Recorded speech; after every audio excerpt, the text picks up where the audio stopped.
लादीनियत है क्या? नाज़रीन मोहतरम, किसी भी दीन का इनकार करना, किसी भी मजहब का इनकार करना, साइंस और लॉजिक के ऊपर इन्हिसार करना और उसी गुफ्तगू को, उसी लॉजिक को और इतनी बातों को मानना ही लादीनियत कहलाती है। और जो लोग इस तरह का जहन रखते हैं, जो लोग ये समझते हैं कि जी दीन में कही हुई बात और दीन से आई हुई बात पे यकीन नहीं किया जा सकता, वो लोग कहाँ से, उनकी जहनी नशोनुमा, उनकी जहन साजी कहाँ से हो रही है, क्या हो रही है, किस तरीके से वो इस माशरे की तबाहाली का और हमारे नज़रिए की तबाहाली का बाइस बन रहे हैं, इस हवाले से भी गुफ्तगू करेंगे। और साथ अल्लाह पाक हमारे करीम रब की रहमत और उनकी जो रहमत से हमें जो नेमतें मिल रही हैं और रहमत के नतीजे में जो हम पर इतना रहम किया जा रहा है, इस हवाले से भी गुफ्तगू करेंगे। बिल्कुल, हम कोशिश करेंगे कि आज हम, क्योंकि हम पहले भी बात कर चुके हैं कि हम ज़कात के मसाइल के ऊपर बात करेंगे, तो हमारी कोशिश होगी कि चंद एक मसाइल हम उसके हवाले से भी शामिल कर सकें। बिल्कुल ऐसा ही है नाज़रीन मोहतरम। मैं बिला तकल्लुफ़ आपको इंट्रोड्यूस करवाऊंगा हमारे पैनल पे हरदिल अजीज़, बहुत अच्छे, बहुत ही खूबसूरत, इल्म के और अमल भी इनका बहुत अच्छा है, जो कि अभी तक हमने मुहासबा किया है। और आप बहुत तहकीक के साथ, बड़ी ज़िम्मेदारी के साथ हमारे प्रोग्राम में गुफ्तगू फरमाते हैं। हाफिज़ अरशद रफ़ीक साहब, अस्सलाम वालेकुम। वालेकुम अस्सलाम। बिना तकल्लुफ़ मैं तारुफ़ करवाऊँगा। आज हमारे प्रोग्राम का हिस्सा हैं और इनका आज पहला दिन है हमारे साथ मौजूद हमारे प्रोग्राम में। ये हमारी खुशनसीबी है, किसी तारुफ़ के मोहताज नहीं। आप हिकमत से भी ताल्लुक़ रखते हैं, हिकमत के साथ साथ आपकी जो गुफ्तगू है वो भी बहुत ही ज़्यादा तहकीकी और अंदाज़ तकल्लुम आपका बहुत खूबसूरत है, किसी तारुफ़ के मोहताज नहीं। हकीम अल्लामा ख्वाजा आफ्ताब अहमद साहब, अस्सलाम वालेकुम। हज़रत खैरियत से, ठीक ठाक, कैसा मिजाज? और हमारे साथ मौजूद हैं बहुत ही खुश लहन सना ख्वाह हाफिज़ यासिर रज़ा, अस्सलाम वालेकुम। कैसे हैं यासिर, आप ठीक हैं? और हमेशा की तरह हमारे पैनल में मौजूद होते हैं हमारे साथ आईटी एक्सपर्ट, जो कि हमें सोशल मीडिया के हवाले से गाइड किया करते हैं। हमारे साथ मौजूद होते हैं जनाब अदनान शेख साहब, अस्सलाम वालेकुम। अस्सलाम वालेकुम। माशाल्लाह हज़रत, आज तो आप ऑफिसर वाला लोग है, खूबसूरत, जीते रहें, सलामत रहें। नाज़रीन मोहतरम, लादीनियत क्या है, ये कैसे परवान चढ़ रही है, इस लादीनियत के पीछे क्या क्या अवामिल हैं, इस लादीनियत के पीछे क्या क्या फैक्टर्स हैं, उसके हवाले से हम गुफ्तगू करेंगे। और सबसे पहले मैं आऊँगा हमारे बहुत ही अच्छे, बहुत ही प्यारे हकीम ख्वाजा आफ्ताब अहमद साहब के पास कि हज़रत अल्लामा साहब, नौजवान नस्ल में इस दफ़ा बहुत ही ज़्यादा इस तरह का अंसर पाया जा रहा है। पहले तो हम देखते थे एक नौजवान बाहर ममालिक में पढ़ने के लिए गया, फिर वो यहाँ पर आया अपने वतन अज़ीज़ में, तो फिर वो इस तरह की गुफ्तगू। मगर इस मुल्क में अब तो क्या बच्चा हो, क्या जवान हो, क्या बूढ़ा हो, या कोई औरत हो, या औरत के नाम पे औरत मार्च हो, हर कोई लादीनियत की तरफ रुझान कर रहा है। इसकी क्या वजूहत है? बिस्मिल्लाहिर्रहमानिर्रहीम। सबसे पहले तो बहुत शुक्रिया। इश्क़ श्याम प्रोग्राम, बहुत ही प्यारा नाम, और वीनस टीवी की वसादत से माशाल्लाह रमज़ान मुबारक की अहम तरीन नशरियात हैं। और अल्लाह तबारक व ताला ने हमें ये हिम्मत, ताकत और तौफ़ीक़ अता फ़रमाई कि हम अल्लाह तबारक व ताला की मखलूक़ात को वो चीज़ें पहुँचाने में कामयाब होने की कोशिश कर रहे हैं जो इल्म अल्लाह तबारक व ताला ने हम तक पहुँचाया, उन चीज़ों से हम सीख कर लोगों तक वो चीज़ें पहुँचा कर उन्हें सिखाने की कोशिश कर रहे हैं। आपका सवाल था लादीनियत पर। लादीनियत के हवाले से सबसे पहले मैं बुनियादी तौर पर एक चीज़ बताना चाहूँगा। लादीनियत दो तरह से होती है। एक लादीनियत यह है कि एक शख्स अल्लाह तबारक व ताला के वजूद का, यानी ज़ाते खुदाबंदी का इनकार करता है। वो कहता है कोई खुदा नहीं, मैं किसी खुदा को नहीं मानता। एक ये होता है जिसका आपने भी इशारा दिया कि एक शख्स है वो यहाँ से बाहर किसी ऐसे मुल्क में जाता है जहाँ पर जो है वो माशरा उसको ऐसा मिलता है, माहौल ऐसा मिलता है कि फिर वो जो है सेकुलर हो जाता है या वो लादीनियत की तरफ जाता है। एक ये वाला लादीन होता है। एक लादीन वो होता है जो हमारे माशरे में पाया जाता है। वो अल्लाह का इनकार नहीं करता, वो अल्लाह तबारक व तआला के वजूद का इनकार नहीं करता, वो खुद को खुदा का बंदा मानता है, खुदा का बंदा कहता है, बरमला कहता है, लेकिन साथ में उसकी कुछ शिकायत होती हैं या जो मुआशरे ने उसकी तरबियत की होती है, उस तरबियत का अंदाज गलत होता है। जब गलत अंदाज पर उसकी मुआशरे में तरबियत होती है तो फिर क्या होता है कि वो जो है वो गलत रास्ते की तरफ परवान चलता है। ऐसा ही है जैसे एक बच्चा है, उसको अगर वालिदैन उसकी केयर ना करें, उसको गलत चीजें खिलाएं और उसके ऊपर जो है वो नजर ना रखें, रहे, बच्चा गलत चीजें खाता रहे, तो फिर क्या होता है, उसकी सेहत तबीयत बिगड़ जाती है। तो इसी तरह से हमारे नौजवान की जब इस्लामी तरबियत सही तरह पर ना हो, या मैं यूं कहूं कि इस्लाम के मिजाज पर इस्लाम की तरबियत ना हो, तो फिर जो है, बहुत अच्छा आपने पॉइंट का हजरत, हमने देखा है लादीनियत इस वजह से भी फैल रही है। मेरा खुद का भी मुहासबा और दीगर जो लोग दानिश्वर हैं उनका भी कहना है कि मौलवी हजरात से बदजन और बेजार होने के बाद वो दीन को बुरा कहने लग जाता है जवान। ऐसा ही ये भी एक फैक्टर है लादीनियत का या नहीं? बिल्कुल बिल्कुल, ये एक लाजमी फैक्टर है कि ये अच्छा, यहां पर मैं एक बात ये कहना चाहूंगा कि मौलवी से जो है कोई भी शख्स ऐसे बेजार नहीं होता। ये बहुत बड़ी लॉजिक है, बहुत बड़ी प्री प्लानिंग एक जो है वो कारनामे हैं जो सरअंजाम दिए जा रहे हैं। आप देखें, माशरे को समझे जरा। आपने देखा कभी बचपन में, अपने बचपन में कभी देखा कभी किसी ने जो है किसी उस्ताद की तरफ नजर उठाकर देखा हो? हमारे यहाँ क्या होता था बचपन में, जब हम देखते थे तो उस्ताद की एक अदब होता था, एक एहतराम होता था। आहिस्ता आहिस्ता पहले लोगों के दिलों से उस्ताद का अदब और एहतराम निकाला गया। जब वो खत्म हुआ तो फिर अब जो है एक शख्स खड़े होकर बरमला अपने उस्ताद के ऊपर एतराज करने वाला बना। फिर आहिस्ता आहिस्ता आहिस्ता आहिस्ता उसकी ऐसी तरबियत की गई और मुआशरे में ऐसा माहौल पैदा किया गया कि इंसान जो है वो उससे बदजन, इस्लाम से बदजन होने लगे या मौलवी से बदजन होने लगे। ये एक कड़ी थी उसकी कि जो फ्यूचर में आकर जो है इंसान को दीन से बदजन करना था या दीन से बेजार करना था।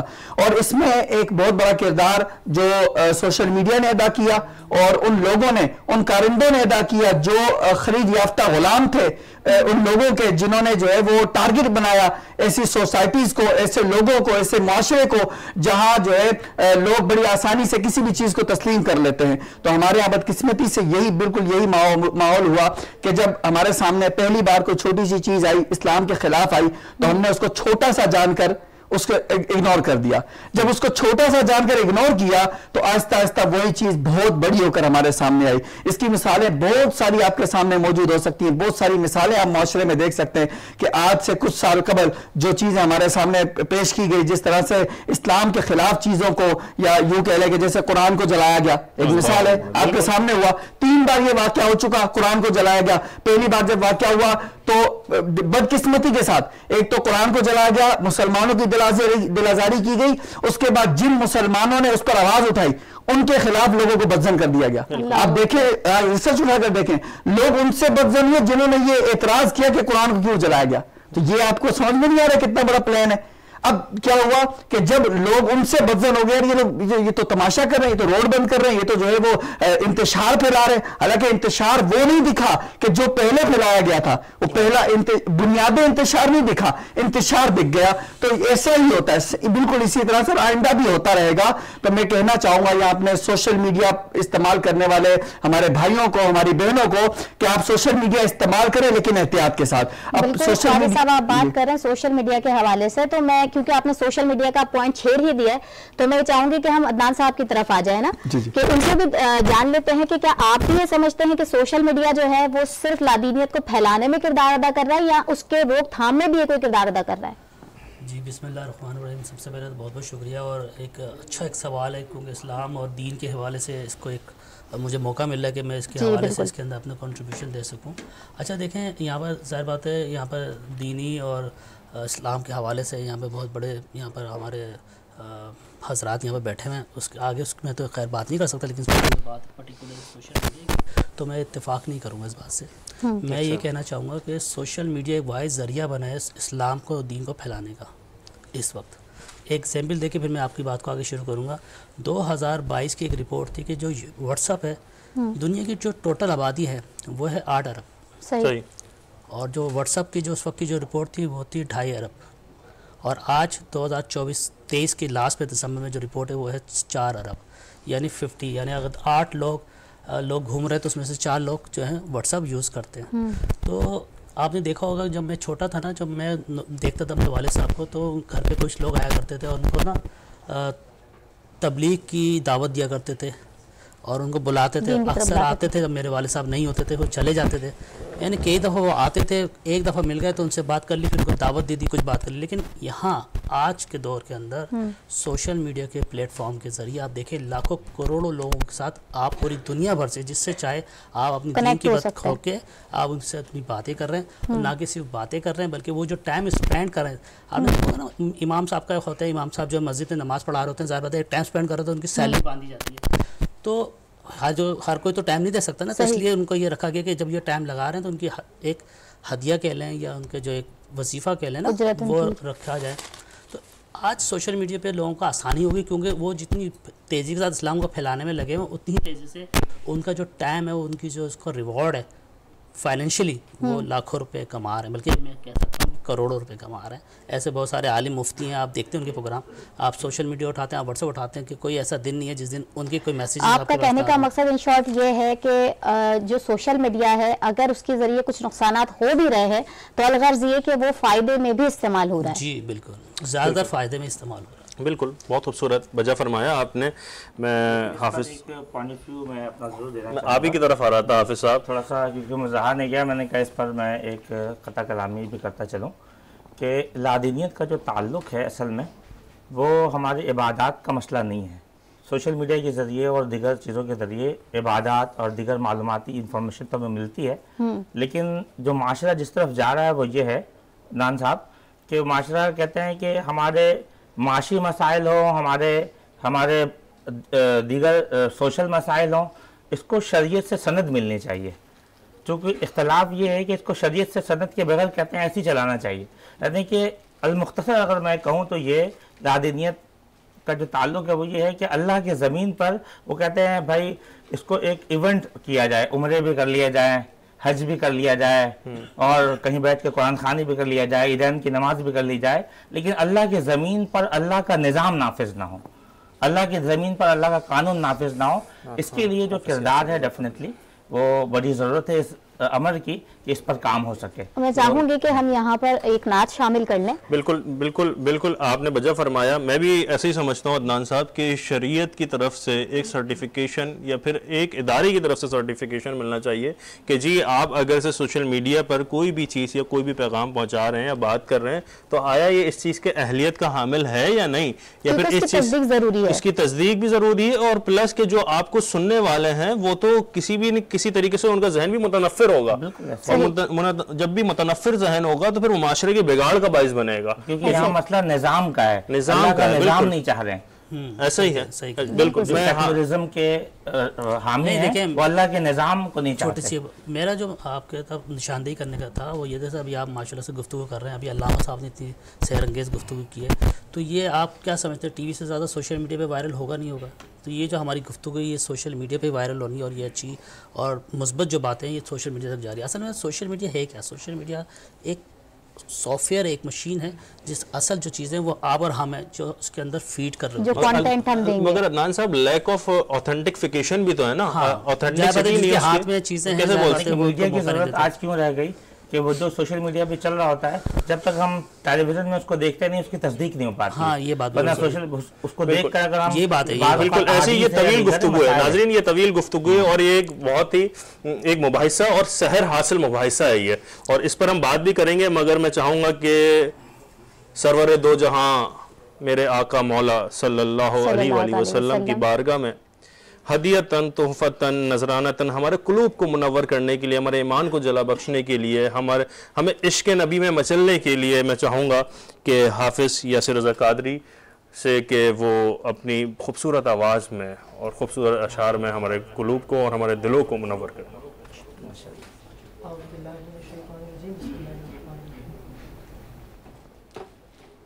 कोई दुनिया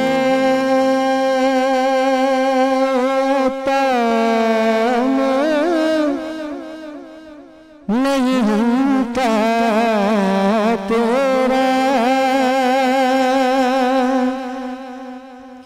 हुजूहात को मैसे ये नजारा तेरा के उठे दे के बख्शिश में ये रुतबा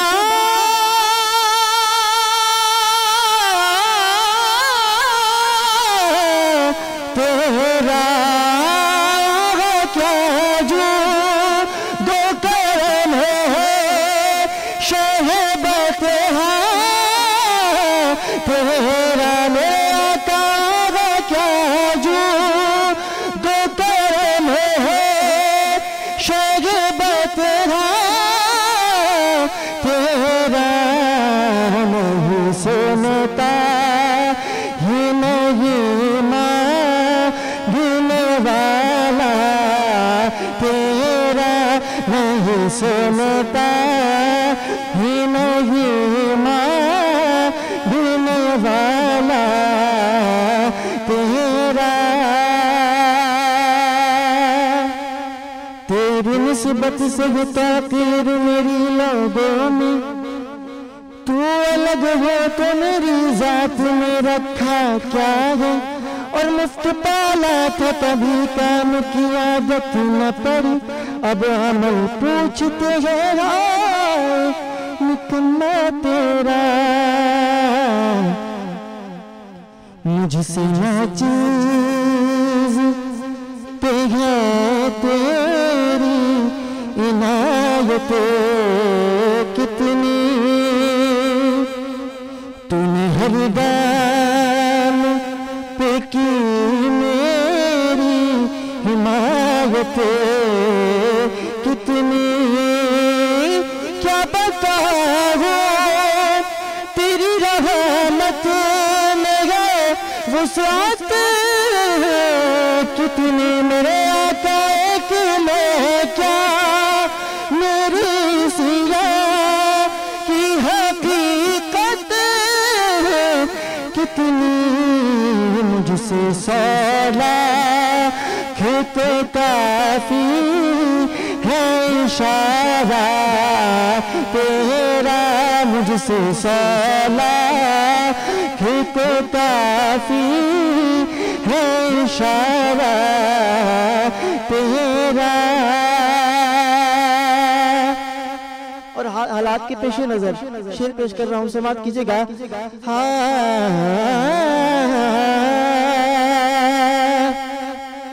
कि तुझसे हर चंद वहाँ कदर हो फजाए रफी कर नसीराज मद फिक्र रजा की तौसी पास है गुस्से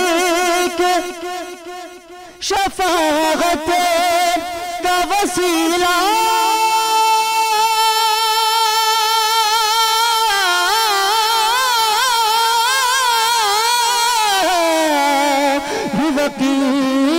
तेरी सरकार में आता है रज़ा उस को शफी जो मेरा से है और ना ढूला बेटा तेरा।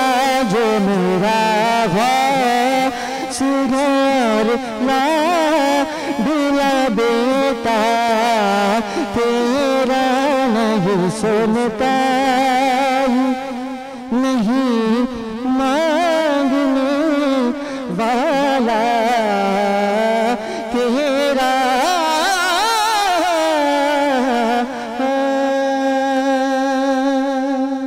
अल्लाह सुभान अल्लाह, क्या कहना है माशाल्लाह। हाफिज फिर प्लस नात खान रसूल और यासिर, क्या कहना, जबरदस्त, बहुत अच्छा पढ़ते हो, बहुत प्यारा पढ़ते हो। अल्लाह पाक तुम्हारे सोज़ो गुदास में ऐसी बरकत रखे। मगर जो लफ्ज़ को जो तोड़ के तुम, ये मेरी एक समझो कि नाकिस अकल तुम्हारी इस्लाह के लिए कह रही है। जैसे गौस को तुमने गौ पढ़ा फिर औस पढ़ा, तो अगर ये कर लो तो और कितना ज्यादा खूबसूरत पढ़ोगे। जिंदाबाद जिंदाबाद, हमेशा खुश खुर्रम रहो। खूबसूरत अंदाज में हाफिज यासिर रज़ा में नाते रसूल मकबूल सल्लल्लाहु अलैहि वसल्लम सुनाने की सआदत हासिल कर रहे थे।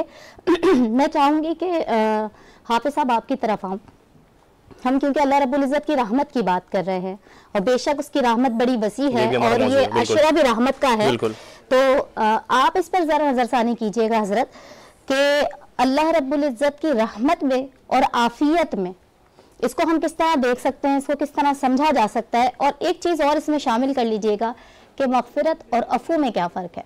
चलिए, बहुत शुक्रिया। बिस्मिल्लाहिर्रहमानिर्रहीम। सबसे पहले मैं ये अर्ज़ करना चाहूँगा क्योंकि कई मुतफ़र्रिक़ सवालात इसके अंदर शामिल हैं कि मग़फ़िरत क्या है।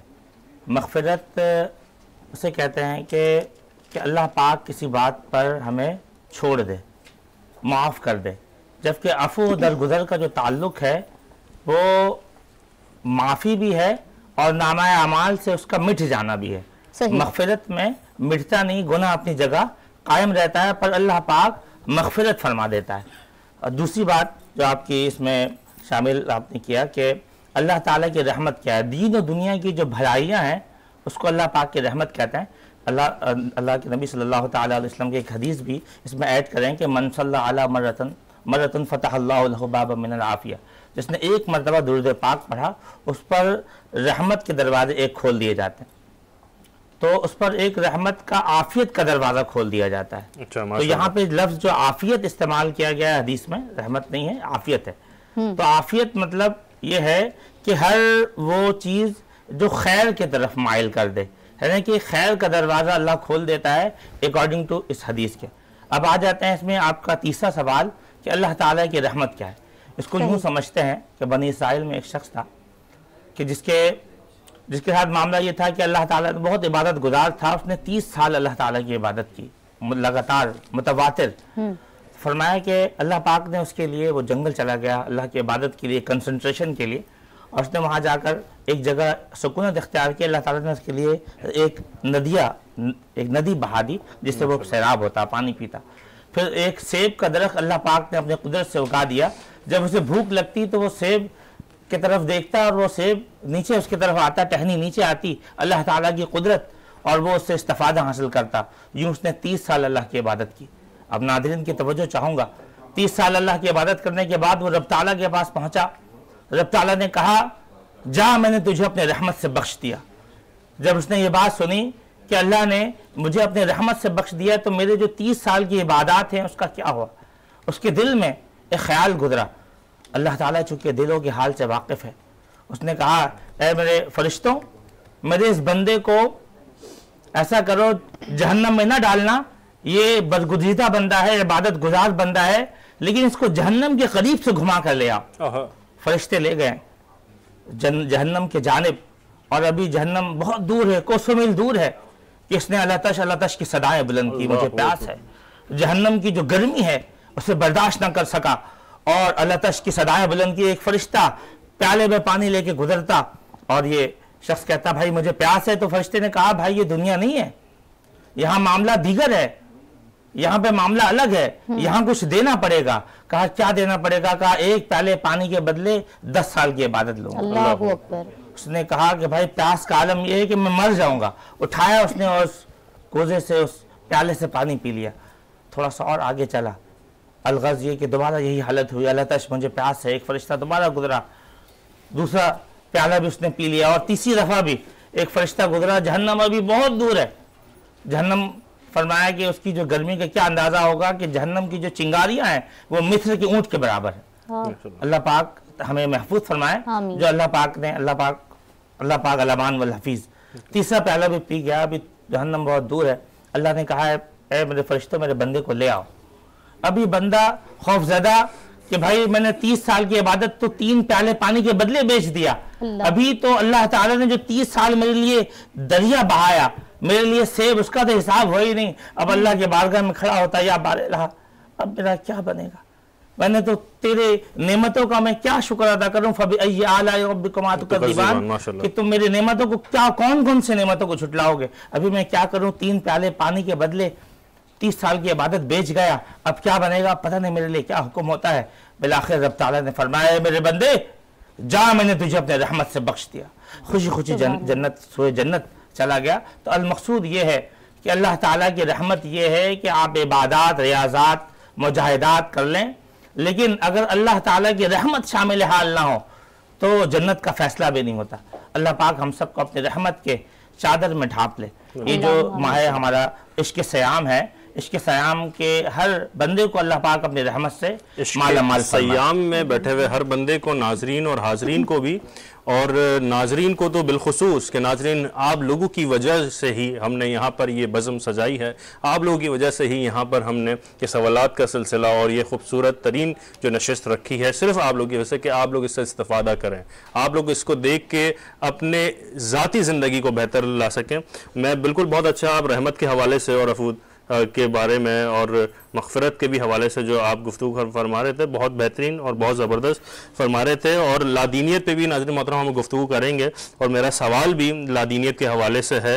हकीम साहब से पूछेंगे कि जी हज़रत, पहले तो ये होता है कि जैसे मैंने आपसे आगाज़ में पूछा कि बैरून मुल्क गए, वहाँ से आए तो आपका जहन तब्दील हो गया, वहाँ पे कुछ अरसा आपने क़याम किया, फिर उसके बाद बहुत बड़ी यूनिवर्सिटी से आपको पढ़ाया गया, तालीम जो कि बिल्कुल बरहक है, हर किसी के हक है। तो पढ़ने के बाद वहाँ पर जाने के बाद उस सोच को यहाँ पे लेके आना और अपने माशरे में, अपने लोगों में उसको मुसल्लत करना, इस सोच को, लादीनियत की एक वजह ये भी नज़र आती है। मगर इकबाल को तो नहीं देखा हमने। इकबाल तो गए, यूरोप को देख के आया और कहने लगे कि खिरा ना कर सका मुझे जलवा दानिश व फरंग, सुरमा है मेरी आँख का खाके मदीना और नजफ।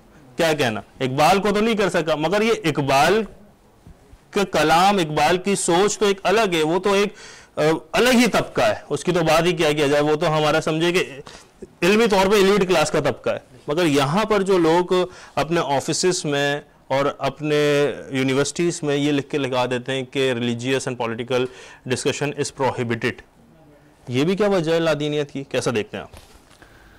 देखें, सबसे पहले तो मैं अपनी गुफ्तगू को वहीं से कंटिन्यू करूँगा जहाँ से मैंने छोड़ा था।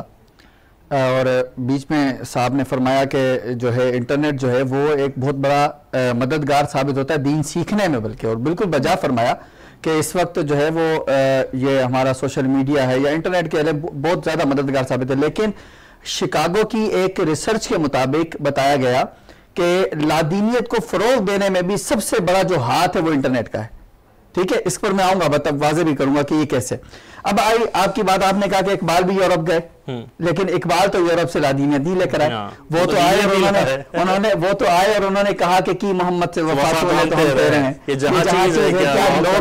यही बात जवाब है, यही जवाब है आपके इस सवाल का कि उन्होंने अपने दिल में एक लौ लगाई थी कि हुजूर अलैहिस्सलाम से मोहब्बत जो है वो ईमान की असल थी उनकी। अब मैं आपको आपके इस सवाल को इंशाल्लाह क्लोज किए देता हूं। लादीनियत, हम कहते हैं लादीनियत का मतलब क्या होता है कि कोई दीन नहीं। एक शख्स कहता है कि मैं दीन को, अहकामात को, या दीन के जो पाबंदियां हैं या दीन के जो बाउंड्रीज हैं उनको मैं एक्सेप्ट नहीं करता। सही। अब एक बात सुने, हमारा जो कलमा है, कलमा तैयबा क्या है? ला इलाहा इल्लल्लाह मुहम्मदुर रसूलुल्लाह। इब्तिदा कहां से हुई? ला इलाहा, कोई इलाह नहीं, कोई खुदा नहीं, नफीजेंस है, कोई खुदा नहीं है, पहले ही कर दिया ना। लादीनियत तो पहले हमने कबूल की। इस्लाम का तो हुस्न ही ये है कि इस्लाम ने आपको बड़े तरीकेकार के मुताबिक समझाया कि आपने करना क्या है। अब अगर आप समझना नहीं चाहते कि आपने क्या करना, तो ये फिर आपकी मर्जी हो सकती है। इस्लाम ने कहा ला इलाहा, कोई इलाह नहीं है, इल्लल्लाह, मगर अल्लाह के, सिर्फ अल्लाह है जो इलाह है, उसके अलावा कोई इलाह नहीं है। उसके बाद कंटिन्यूअसली इसी के साथ अगली जो मिसरा जोड़ा वो कहा मोहम्मद रसूलुल्लाह, कि मोहम्मद सल्लल्लाहु अलैहि वसल्लम अल्लाह के रसूल है। बिल्कुल। अब यहां पर बात यह आती है कि आप सोशल मीडिया से दीन हासिल करें, आप कॉलेज से दीन हासिल करें, आप यूनिवर्सिटी से पढ़ें, आप अमेरिका, फ्रांस, यूरोप, जहां मर्जी चले जाएं, अगर आपका ज़हनी क्राइटेरिया यह है कि आप एक मुसलमान हैं, और आपका जो मुसलमान होने का जो आपका जो क्राइटेरिया है वो ये है कि ला इलाहा इल्लल्लाह मुहम्मद रसूलुल्लाह, इस पर आपने साबित कदम लेना है। बाखुदा अगर आप इस पर साबित कदम हो जाते हैं कि ला इलाहा इल्लल्लाह मुहम्मद रसूलुल्लाह, इस बाउंड्री के बाहर में नहीं जाऊंगा, इस बाउंड्री से हटूंगा नहीं, इस बाउंड्री के अंदर रहकर जो सीखूंगा वो सीखूंगा, तो आप देखेंगे आप कितनी मनाजिल तय करते हैं। फिर आप ही वो होंगे सलाउद्दीन अय्यूबी की जो है वो तालीम पर अमल करते रहोगे, और आप ही इंशाल्लाह एक वक्त आएगा कि दीन इस्लाम के पिलर्स को मजबूत करने में बड़े कारआमद साबित होंगे। लेकिन मसला क्या होता है हमारे यहाँ, हम सोशल मीडिया पर दीन हासिल करते हैं, दीन सीखते हैं। आजकल हमारे सोशल मीडिया पर हमारे नौजवानों का ये तो इम्तियाज बन चुका है कि हम दीन सीखेंगे यूट्यूबर से, एक व्लॉगर से, जिसकी फील्ड दीन नहीं है, जिसकी फील्ड मजहब नहीं है। बिल्कुल ठीक है। उससे जब हम दीन सीख रहे होते हैं तो होता यह है कि हम उसकी अकली बातों को एक्सेप्ट करते हैं। वो अकलन कुछ कह रहा होता है कि बस ठीक है ये कर लिया वो कर लिया, हम उसको एक्सेप्ट कर लेते हैं। तो हमने करना क्या है? अब ये आखिरी मैं समझता हूँ कि एक सबक भी होना चाहिए, और अगर बीमारी डायग्नोज की है तो उसका इलाज भी बताना चाहिए। हमारी मेरी शोबे की फील्ड भी यही है, तरीका यही है। तो बीमारी यह है कि लादीनियत को एक्सेप्ट नहीं करना है। उससे बचना कैसे है? बचना ऐसे है, आपने बड़ा आसान और सिंपल सा तरीका है कि आपने जब भी कहीं से भी कोई दीन की बात सीखनी है तो उसको कुरान और सुन्नत के मयार पर तोलना है। हमारा मयार कुरान और सुन्नत है, ना कोई आलिम नहीं, ना कोई सोशल मीडिया यूट्यूबर नहीं, कोई भी मयार नहीं है। मयार है कुरान और सुन्ना, ये मयार है। जब आप अपना मयार कुरान और सुन्ना बना लेंगे, कोई भी बात कोई शख्स कर रहा है तो उसको अकल के तराजू पर नहीं, कुरान और हदीस से अगर वो बात है उसको एक्सेप्ट करना। क्या कहना, बिल्कुल मैं इसी जवाब से एक और सवाल पैदा होता है, मैं इंशाल्लाह आपकी तरफ आऊँगा आगे, मगर मैं उससे पहले नाज़रीन मोहतरम हमारी खुशनसीबी हमारे पास मौजूद हैं नात ख़ान नबीला एजाज, और बहुत अच्छा प्यारा पढ़ने वाली हैं, और आप इनको दीगर जगहों पर, दीगर महफिल में, शहर में और पूरे मुल्क भर में देखते रहते होंगे। जो भी पाकिस्तान भर से हमें देखने वाले हैं, हमें सुनने वाले हैं, उनको मैं बताऊं कि नबीला एजाज की आवाज़ के साथ साथ इनके अल्फाज, फिर इनकी अदायगी और इनका इंतखाब भी कलाम का बहुत अच्छा है, खूबसूरत है। जी अस्सलाम वालेकुम, कैसी तबीयत है आपकी, खैरियत से? तबीयत तो मैं ये लफ्ज़ कह के बताऊंगी कि इस प्रोग्राम में आकर इस मुबारक महीने में मैं आपको माइक ज़रा करीब कर लें, खुशी का मतलब आपको इजहार नहीं कर सकती कि कितना अच्छा महसूस हो रहा है मुझे नात पढ़ने और हक पढ़ने के लिए इस शो में आना पड़ा, इस प्रोग्राम में आना पड़ा। बिना तकल्लुफ़ आप नात भी हमें पढ़ के सुनाएं। बहुत शुक्रिया। मैं सबसे पहले हम आपको सुनाऊंगी। बिल्कुल बिल्कुल अल मुख्तसर। अपने मालिक का मैं नाम लेकर, अपने मालिक का मैं नाम लेकर, बज़्म की इब्तिदा कर रही हूँ, या खुदा आबरू रख मेरी तू, या खुदा आबरू रख मेरी तू, तेरी हमदो सना कर रही हूँ। मैंने दुनिया का देखा नजारा, अल मदद कह के मैंने पुकारा, मुझको अपनी पनाहों में रखना, मुझको अपनी पनाहों में रखना, बस यही इल्तिजा कर रही हूँ। बहुत प्यारी आवाज़ माशाल्लाह, बहुत अच्छा पढ़ा आपने। हमारे साथ मौजूद हैं IT एक्सपर्ट अदनान शेख साहब। मैं आपकी तरफ आऊँगी। सोशल मीडिया पर बहुत सारे लोग इस दौरान हमें नज़र आता है कि अर्निंग कर रहे हैं जी।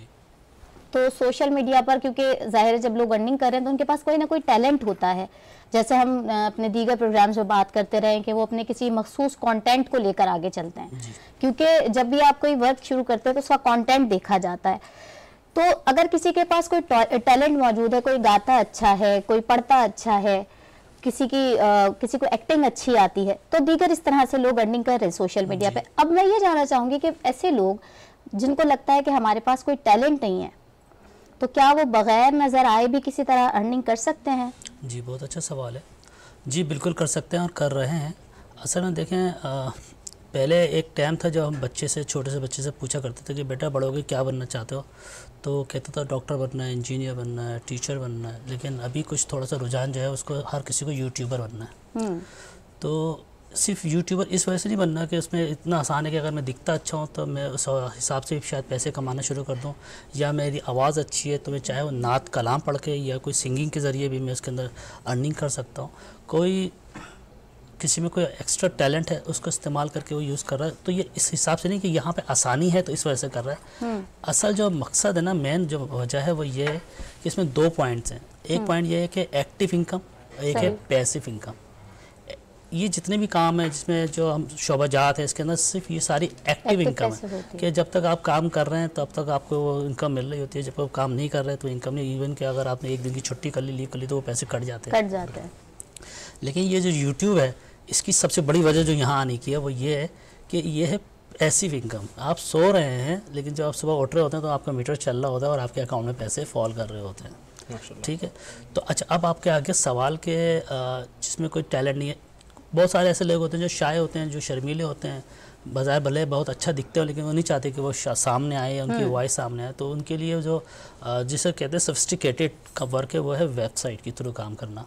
ज़रूरी नहीं है कि यूट्यूब फेसबुक से पैसे कमाए जाए, आप वेबसाइट से भी पैसे कमा सकते हैं। जैसे कि बहुत सारी अपनी वेबसाइट, न्यूज़ की वेबसाइट आप देखती होंगी जिसके बाद आपको न्यूज़ की खबरें आपके पास अपडेट्स आ रही होती है, तो वो उसके ज़रिए भी लोग इनकम हासिल कर रहे होते हैं। बहुत आसान है, इसमें इतनी कोई इन्वेस्टमेंट भी नहीं है। एक डोमेन जो कि नाम होता है आपका, एक होस्टिंग होती है जिसमें से 5 से 10 हज़ार रुपये एक टोटल खर्चा होता है।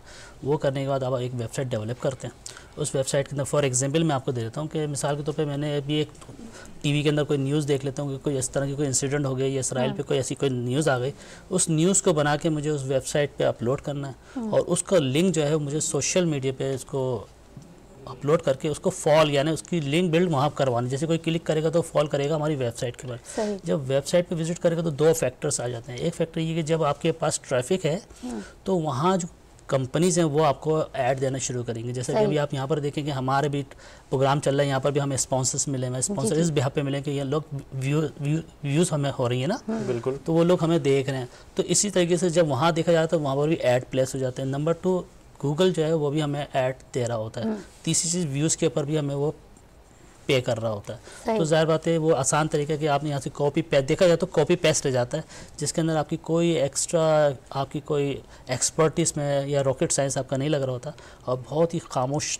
तबीयत से या खामोशी के साथ आप काम कर रहे हो तो और एक बहुत ज़बरदस्त इनकम हासिल कर रहे हो। एक छोटी सी एक और मिसाल दूंगा कि एक ऐसी वेबसाइट है, मैं नाम नहीं लूँगा अभी यहाँ पर, लेकिन उस वेबसाइट के ऊपर सिर्फ और सिर्फ क्या है कि जब आप कोई डिज़ाइनर है या पोस्ट क्रिएटर है, उसको सिर्फ उस वेबसाइट की रोज़ाना की बुनियाद पे ज़रूरत पड़ती है। वो जब पड़ती है जब वो कंटेंट इन पेज पे जाके उर्दू कंटेंट लिखता है तो उसको जब आप सोशल मीडिया पे पेस्ट करेंगे तो वो नहीं आता।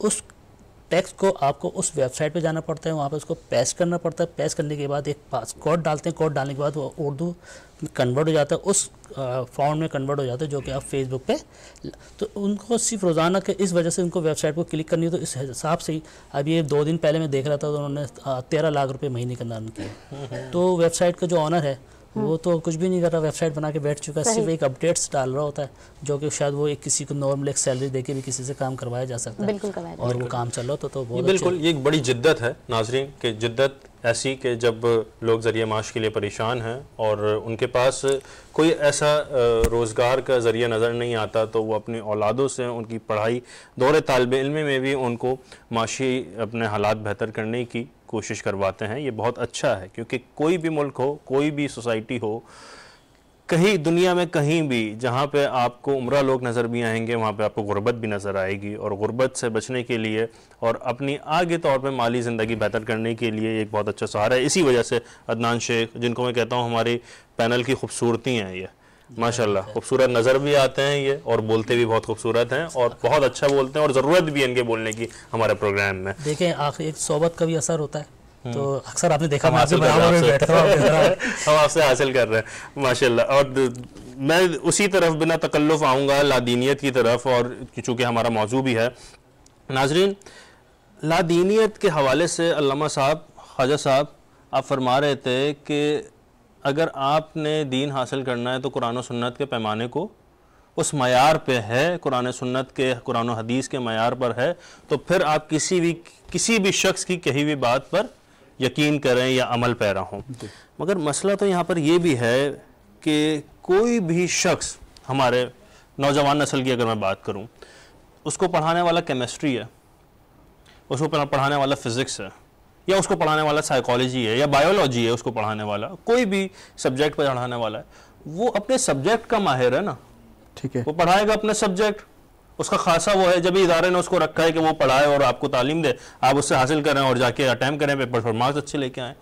मगर आप उसकी ये वाली नॉलेज देख कर उसकी फील्ड की, चाहे वो बायोलॉजी की हो, चाहे मेडिकल की हो या साइकोलॉजी की हो, किसी भी किस्म की, आप दीन की भी बात उससे कहीं भी मुस्तनद कैसे समझ लेते हैं हजरत? ये एक फलसफा है या नहीं, ये एक मसला है या नहीं? बिल्कुल बिल्कुल। इसकी एक बड़ी सादा सी मिसाल दूंगा मैं कि आप कहीं रास्ते पे जा रहे थे और आपका जूता टूट गया, आपने कहीं मोची तलाश किया और उससे आपने वो जूता सिलवा लिया। मोची ने बड़ी महारत के साथ बड़े कमाल तरीके से जूता सी कर दिया, ऐसा सी कर दिया कि पता ही नहीं लगता कि ये टूटा कहां से था। कुछ दिन बाद आपको चोट लग गई, आपको जो है जख्म हो गया, कट गया आपका जिस्म, अब आपको टांके लगवाने, आप उसी मोची के पास जाएंगे टांके लगवाने के लिए? आप उस मोची के पास तो नहीं जाएंगे ना, आप कहाँ जाएंगे? आपको पता है कि मेरे टांके लगाने हैं डॉक्टर ने, आप डॉक्टर के पास जाएंगे। तो सेम इसी तरह जब आपको दीन की कोई बात सीखनी है तो आप उलमा से रुजू करेंगे, आप अपने उलमा से रुजू करेंगे, उलमा से दीन सीखेंगे, और उलमा जो कुरान और हदीस की रोशनी में आपको जो बात बताएंगे। लेकिन यहाँ पर एक मसला है, बहुत माजरत के साथ एक मसला ये है कि हमारे यहाँ लोग जो है वो ना तो उलमा के पास जाना चाहते हैं, ना दीन सीखना चाहते हैं। उसकी वजह ये कि दीन अगर सीखेंगे तो दीन पर अमल करना पड़ेगा। ये एक मैं इख्तिलाफ करूंगा, मैं इख्तिलाफ इस बात से करूंगा कि आप कहते हैं उलमा के पास जाते नहीं हैं, दीन सीखना तो चाहते हैं, मगर उलमा के पास ना जाने की एक वजह ये भी तो हजरत नजर आती है कि उलमा ने भी मुतासर उस तरीके से नौजवान को आज की नहीं किया जिस तरह करना चाहिए था, जिस तरह उनकी जिम्मेदारी थी। बिल्कुल आज हम देखते हैं, आज अगर हम देखते हैं कि नौजवान चाहता है कि एक आलिम बड़े अखलाक से उससे बात करे, मगर एक शख्स जो कि अपने आप को आलिम के तौर बद अखलाकी से बात कर रहा है और अखलाक के जाविये से गिरव है उसके मामलात हैं, तो नौजवान कैसे जाएगा उसके पास? ये भी तो एक मसला है ना। हुजूर अलैहिस्सलाम की जिंदगी हमारा मेयार है, समझ लीजिएगा, मैं बहुत आसान लफ्जों में आपको समझा दूंगा। हुजूर अलैहिस्सलाम की जिंदगी के शुरू के 40 साल ना नमाज थी, ना रोजा था, ना ज़कात थी, ना हज था। 40 साल कौन सा काम थे? और 13 साल जो मक्के की जिंदगी थी उसमें क्या था? कोई नमाज थी? हुजूर अलैहिस्सलाम ने उन 40 साल में क्या किया? आप अलैहिस्सलाम ने उन 40 साल में अखलाक, किरदार, हुस्न अखलाक, लोगों के साथ हुस्न सलूक, पड़ोसी के साथ कैसा सलूक करना है, अपने घर वालों के साथ कैसा सलूक करना है, अपने वालिदैन का अदब और एहतराम कैसे करना है, ये सारी चीजें हमें सिखाई। तो अखलाक तो हमारा मयार है, अखलाक तो पहला जीना है इस्लाम का, हुस्न इस्लाम का पहला जीना अखलाक है। अगर अखलाक नहीं है तो फिर हुस्न इस्लाम भी नहीं है।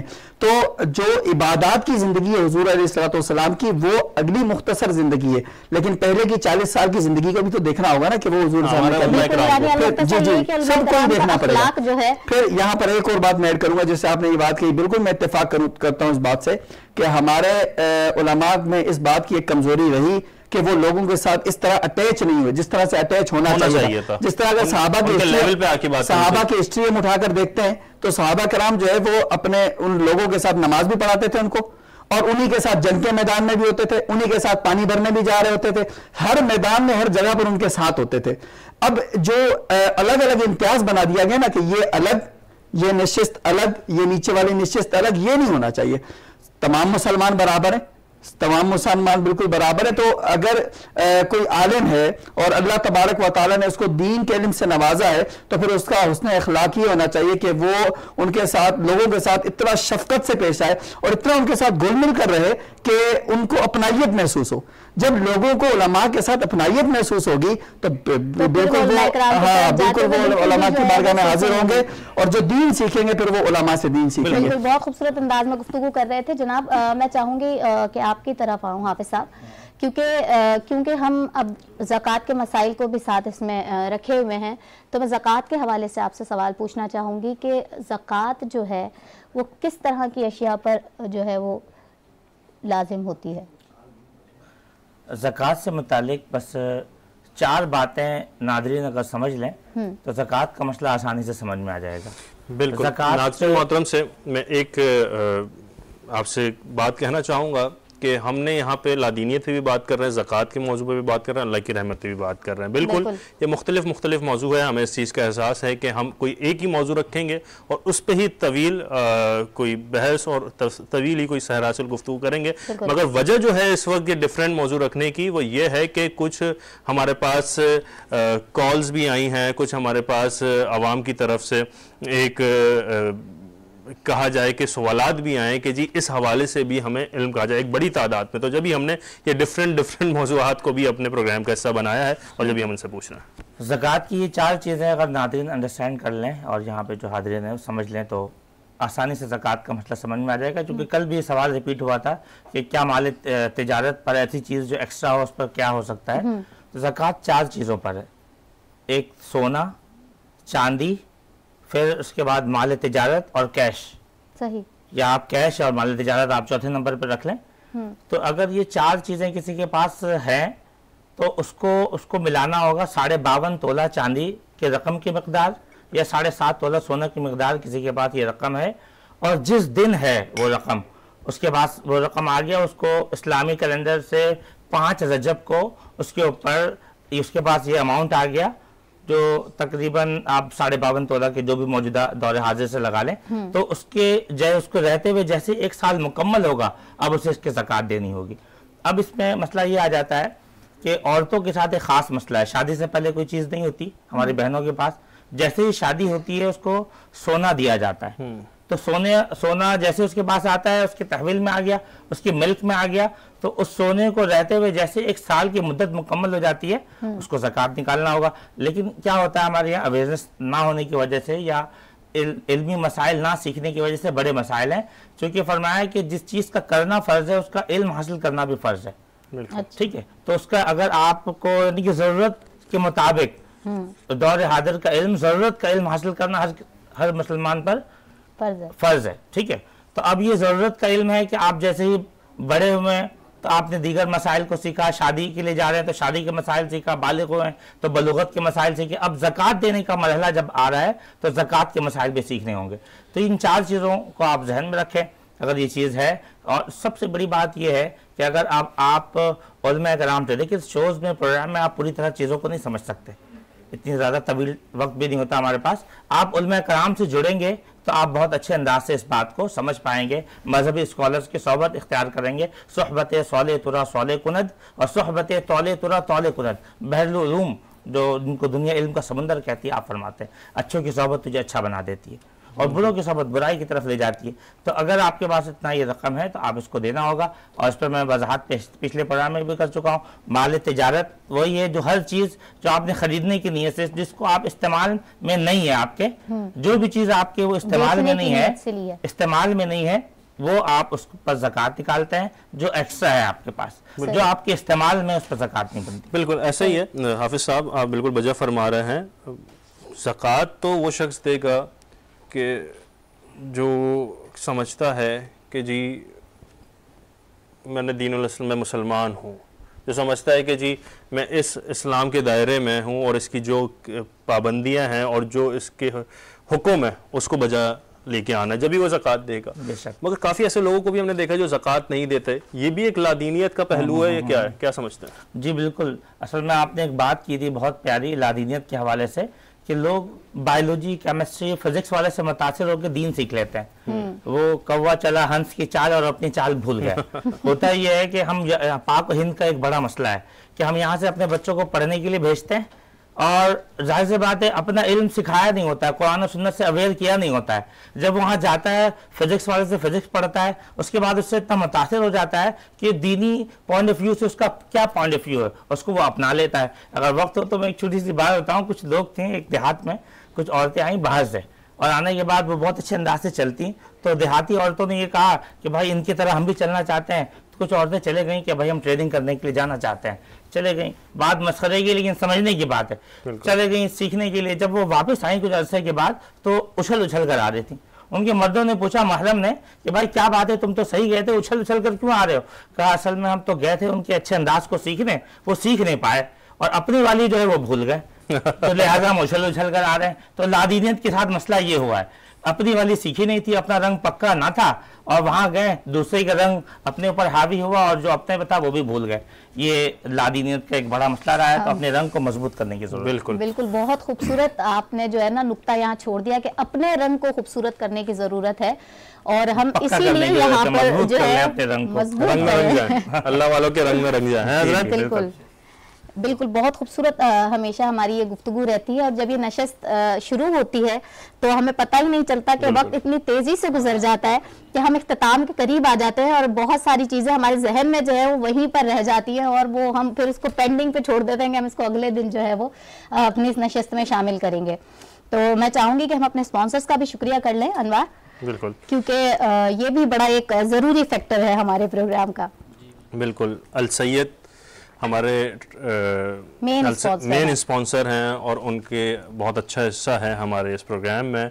अल सैयद डेवलपर्स एंड बिल्डर्स वाले, रामसीन फूड वाले, हनीफे वाले, ये तमाम और सबसे बढ़ के इन सब के रूहें रवा इन सब को लेके आने वाले हमारे बहुत ही अच्छे प्यारे और बहुत ही मुखलिस दोस्त भाई जनाब मुहीउद्दीन भाई और उनकी पूरी जो तंजीम कहें या उनकी ऑर्गेनाइजेशन कहें कि बनो यूथ की आवाज़, उनका भी बहुत बड़ा किरदार है, कलीदी किरदार है। बनो यूथ का तो कलीदी किरदार है, बिल्कुल सबसे अहम किरदार जो है वो उसका है। और उसके अलावा हमारे पैनल पे बैठे हुए तमाम लोग जो कि हमारी रहनुमाई करते हैं, हमारी इस्लाह करते हैं और इनसे हमें बहुत कुछ सीखने को मिलता है। बात चाहे वो हमारे अलामा जनाब हाफिज अशरफ रफीक साहब की है, बिल्कुल हमारे मजहबी स्कॉलर ये आपकी इंकिसारी है या आपकी आजी है, ये आपकी हर इल्म वाला शख्स जो है वो आलिम है, बिल्कुल। और हमारे साथ आज हमारे मेहमान मौजूद थे जनाब ख्वाजा आफ्ताब साहब, आपका भी बहुत शुक्रिया, आपकी आमद का बहुत शुक्रिया। हमें अच्छा लगा आपसे गुफ्तगू करके, बहुत कुछ सीखने को आपसे मिला।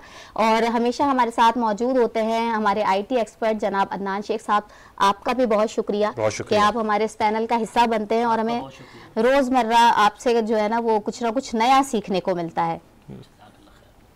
और मेरे को होस्ट का भी बहुत बहुत शुक्रिया, क्योंकि अगर ये मेरे साथ यहाँ पर मौजूद ना हो तो ये इतनी खूबसूरत नशिस्त जो है वो मुकम्मल नहीं होती। और अल्लाह ताला की मेहरबानी है कि हम तमाम यहाँ जमा होते हैं कि अगर एक प्रोग्राम हो, एक इदारा हो और आप देखें कि कोई एक छोटे सा भी कारोबार हो या फिर छोटे से भी कोई तालीमी इदारा हो, वहाँ पे फ़र्द वाहिद कुछ नहीं होता, उसके साथ बैठे हुए लोग, ये तो हम आपको स्क्रीन में नज़र आ रहे हैं, मगर इसकी बैक टू दी कर्टन कितने सारे लोगों की मेहनत है और कितनी ज़्यादा उनकी मुशक्क़त है कि जो आप हमें देख रहे हैं, ये जो हमें आप देख रहे हैं स्क्रीन पे, ये तो आप समझो 20% है।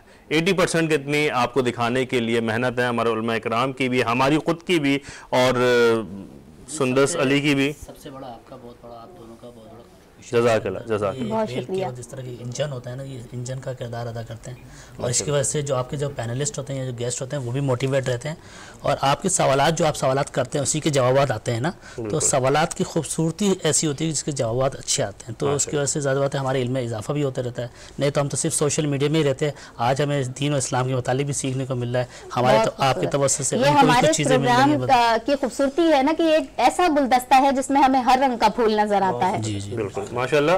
और हमारे जो स्पॉन्सर हैं जिसमें से सलमान फूड है, नेल्सन पेंट है हमारे पास, और सबसे बढ़ के एक और दफ़ा बताऊं मैं आपको, जो सबसे ज़्यादा मोहब्बत और मुखलिस और मुखलिसी के साथ साथ हमारे साथ खड़े होने वाला और हमारे इस प्रोग्राम को, इस विज़न को सबसे ज़्यादा सपोर्ट करने वाला Al Syed real estate and marketing वाले, जो कि आज हमारे साथ मौजूद हैं कि जब भी कहीं ना कहीं उनका इतना बड़ा हिस्सा है कि हम आप तक ये बातें कर पा रहे हैं। नाज़रीन मोहतरम, अब तक के लिए इतना ही, आपसे मुलाकात होगी एक नए अंदाज और एक नए मौजू के साथ। तब तक अपना ख्याल रखेगा, अपने से बढ़ के ख्याल रखेगा, अपने ईमान का, इस्लाम का और इस पाकिस्तान का। अस्सलाम वालेकुम वरहमतुल्लाहि वबरकातुहू।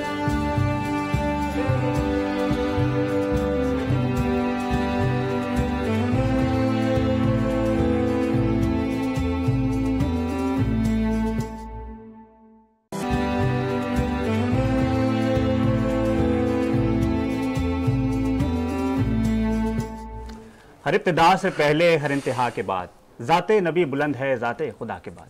दुनिया में एहतराम के काबिल हैं जितने भी लोग, मैं मानता सबको हूँ मगर मुस्तफ़ा के बाद। खुदा की अज़मतें क्या हैं मोहम्मद मुस्तफ़ा जाने, मकाम मुस्तफ़ा क्या है मोहम्मद का खुदा जाने। सलामती हो आप पर, आपके अहलो आयाल पर, असहाब व अहले बैत पर। मैं यानी सैयद मोहम्मद उवैस रहमान आप सब तमाम ही लोगों के दरमियान इस वक्त मौजूद हूँ और यकीनन आज मेरी मौजूदगी, आज का ये प्रोग्राम इश्क़ सयाम, आज रमज़ान मुबारक का छठा रोज़ा जो कि अब से गुजरता हुआ और अब हम 7वें रोज़े में दाखिल हो चुके हैं। 7वें रोज़े के अंदर यहाँ हम मौजूद हैं और ये प्रोग्राम इश्क़ सयाम कि जिसका अब आगाज़ हो चुका है और मेरे साथ मेरे साथी होस्ट मौजूद हैं तैमूर अकरम। अस्सलाम वालेकुम। विनस टीवी के नाजरीन को मेरा सलाम। अवेस, सबसे पहले आज आपको हैरानी होगी कि मैं यहाँ पर हूँ और हमारी साथी होस्ट बुशरा यहाँ पर नहीं है, तो मैं अपने नाजरीन को बताता चलूँ, बुशरा ए ख़ान के ससुर मोहतरम बीमार हैं। आप तमाम उनके लिए दुआ करें और कि अल्लाह पाक उनको सेहत और तंदुरुस्ती और लंबी ज़िंदगी दे। अच्छा अवेश, हमारा सेगमेंट यूथ एम्पावरमेंट के ऊपर है। बनो यूथ की आवाज़ ने यूथ के ऊपर जो काम किया और वुमेन एम्पावरमेंट के ऊपर जो काम किया, उसके ऊपर हमारा मौजू चल रहा था। तो इस मौजू से रिलेटेड आज हमारे पास इंतहाई काबिल गेस्ट मौजूद हैं। अगर आपकी इजाज़त हो तो मैं बिल्कुल, आप तारुफ कराएं। हमारे साथ नाज़रीन मेरे बाएं जानिब मोहम्मद अजमल खान साहब मौजूद हैं और आपने बहुत ज़बरदस्त और मुदल्लिल किताब लिखी जिसका टाइटल है बाबरकत और बासआदत बुढ़ापा। 2 जिल्द पर मुश्तमिल ये किताब है। हम इस पर गुफ्तगू करेंगे। ये नौजवानों से रिलेटेड बहुत, और मैं समझता हूँ कि हर नौजवान को ये किताब ज़रूर पढ़ना चाहिए, तो इस पर बात होगी। इसके साथ हमारे रेगुलर पैनलिस्ट जनाब अरशद रफ़ीक साहब, हाफिज़ अरशद रफ़ीक साहब मौजूद हैं जी। और इसके साथ साथ हमारे दरमियान अगर मेरे सीधे हाथ पे आप देखेंगे तो एक और नौजवान मौजूद हैं जो कि यकीनन यूथ एम्पावरमेंट के लिए बहुत ज़्यादा वर्क कर रहे हैं। स्पेशली अगर बात की जाए शहर कराची की, तो शहर कराची के अंदर मुख्तलिफ समाजी हलकों में आप एक नाम रखते हैं और आज हमारी खुशनसीबी कि आज आप हमारे दरमियान मौजूद हैं। मेरी मुराद रमीज़ मीर से है। अस्सलाम वालेकुम। कैसे हैं रमीज़ भाई, आप ठीक ठाक हैं? और इनके साथ साथ हमारे दरमियान एक सना खां मौजूद हैं, एहसन रज़ा कादरी। इंशाअल्लाह उनसे भी हम नाते रसूल मकबूल सल्लल्लाहु अलैहि वसल्लम सुनेंगे। लेकिन उससे पहले मैं ये हदीस आप सबके सामने नज़र करना चाहूँगा कि हज़रत मोहम्मद मुस्तफ़ा सल्लल्लाहु अलैहि वसल्लम ने फरमाया कि इस्लाम की बुनियाद 5 चीज़ों पर है। नंबर 1 कि अल्लाह ताला को हक माबूद मानना, यानी कि अल्लाह ताला के सिवा कोई इबादत के लायक नहीं है सबका, ये ईमान है, अक़ीदा तौहीद। नंबर 2 नमाज कायम करना। नंबर 3 रोज़े, यानी कि रमज़ान मुबारक चल रहे हैं और रोज़े की अहमियत हम सबको पता है, रोज़े रखना। नंबर 4 ज़कात देना।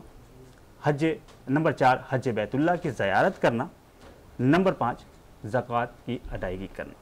तो हम सब पर यह लाजिम है कि हम अगर रसूल अल्लाह सल्लल्लाहु अलैहि वसल्लम की तालीमात पर अमल करते हैं तो यकीनन हमारी ज़िंदगी तो संवरती है, हमारी कब्र भी पुररौनक होती है। और यकीनन जब आपकी ज़िंदगी नाज़रीन पुररौनक हो जाए, कब्र पुररौनक हो जाए, तो यकीनन आपकी आखिरत भी जो है वो संवर जाती है। अपने प्यारे हबीब हज़रत मोहम्मद सल्लल्लाहु अलैहि वसल्लम से अक़ीदत के इजहार के लिए हमारे दरमियान मौजूद हैं एक सना खां हाफिज़ एहसन रज़ा कादरी। उनकी तरफ चलेंगे और उनसे नाते रसूल मकबूल सल्लल्लाहु अलैहि वसल्लम सुनेंगे। तो जनाब एहसन रज़ा साहब। सल्लल्लाहु हबीब सल्लल्लाहु तआला मुहम्मद सल्लल्लाहु अलैहि वसल्लम। हुसैनियों की सदा,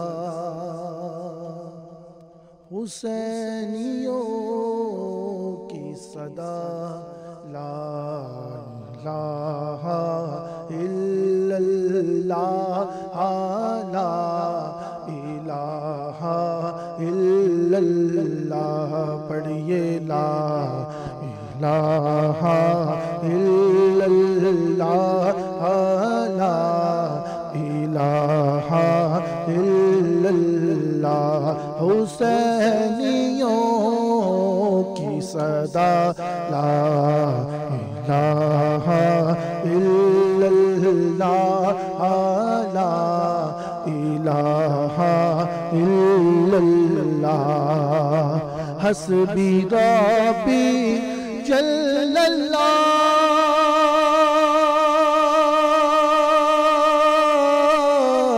माफी कल्बी गैरुल्लाह। हस्बी रब्बी जल्लल्लाह, माफी कल्बी गैरुल्लाह। नूर मोहम्मद सल्लल्लाहु अलैहि इलाहा इल्लल्लाह, पढ़िए ला इलाहा इल्लल्लाह, ला इलाहा इल्लल्लाह। खुल जाए दर जन्नत के,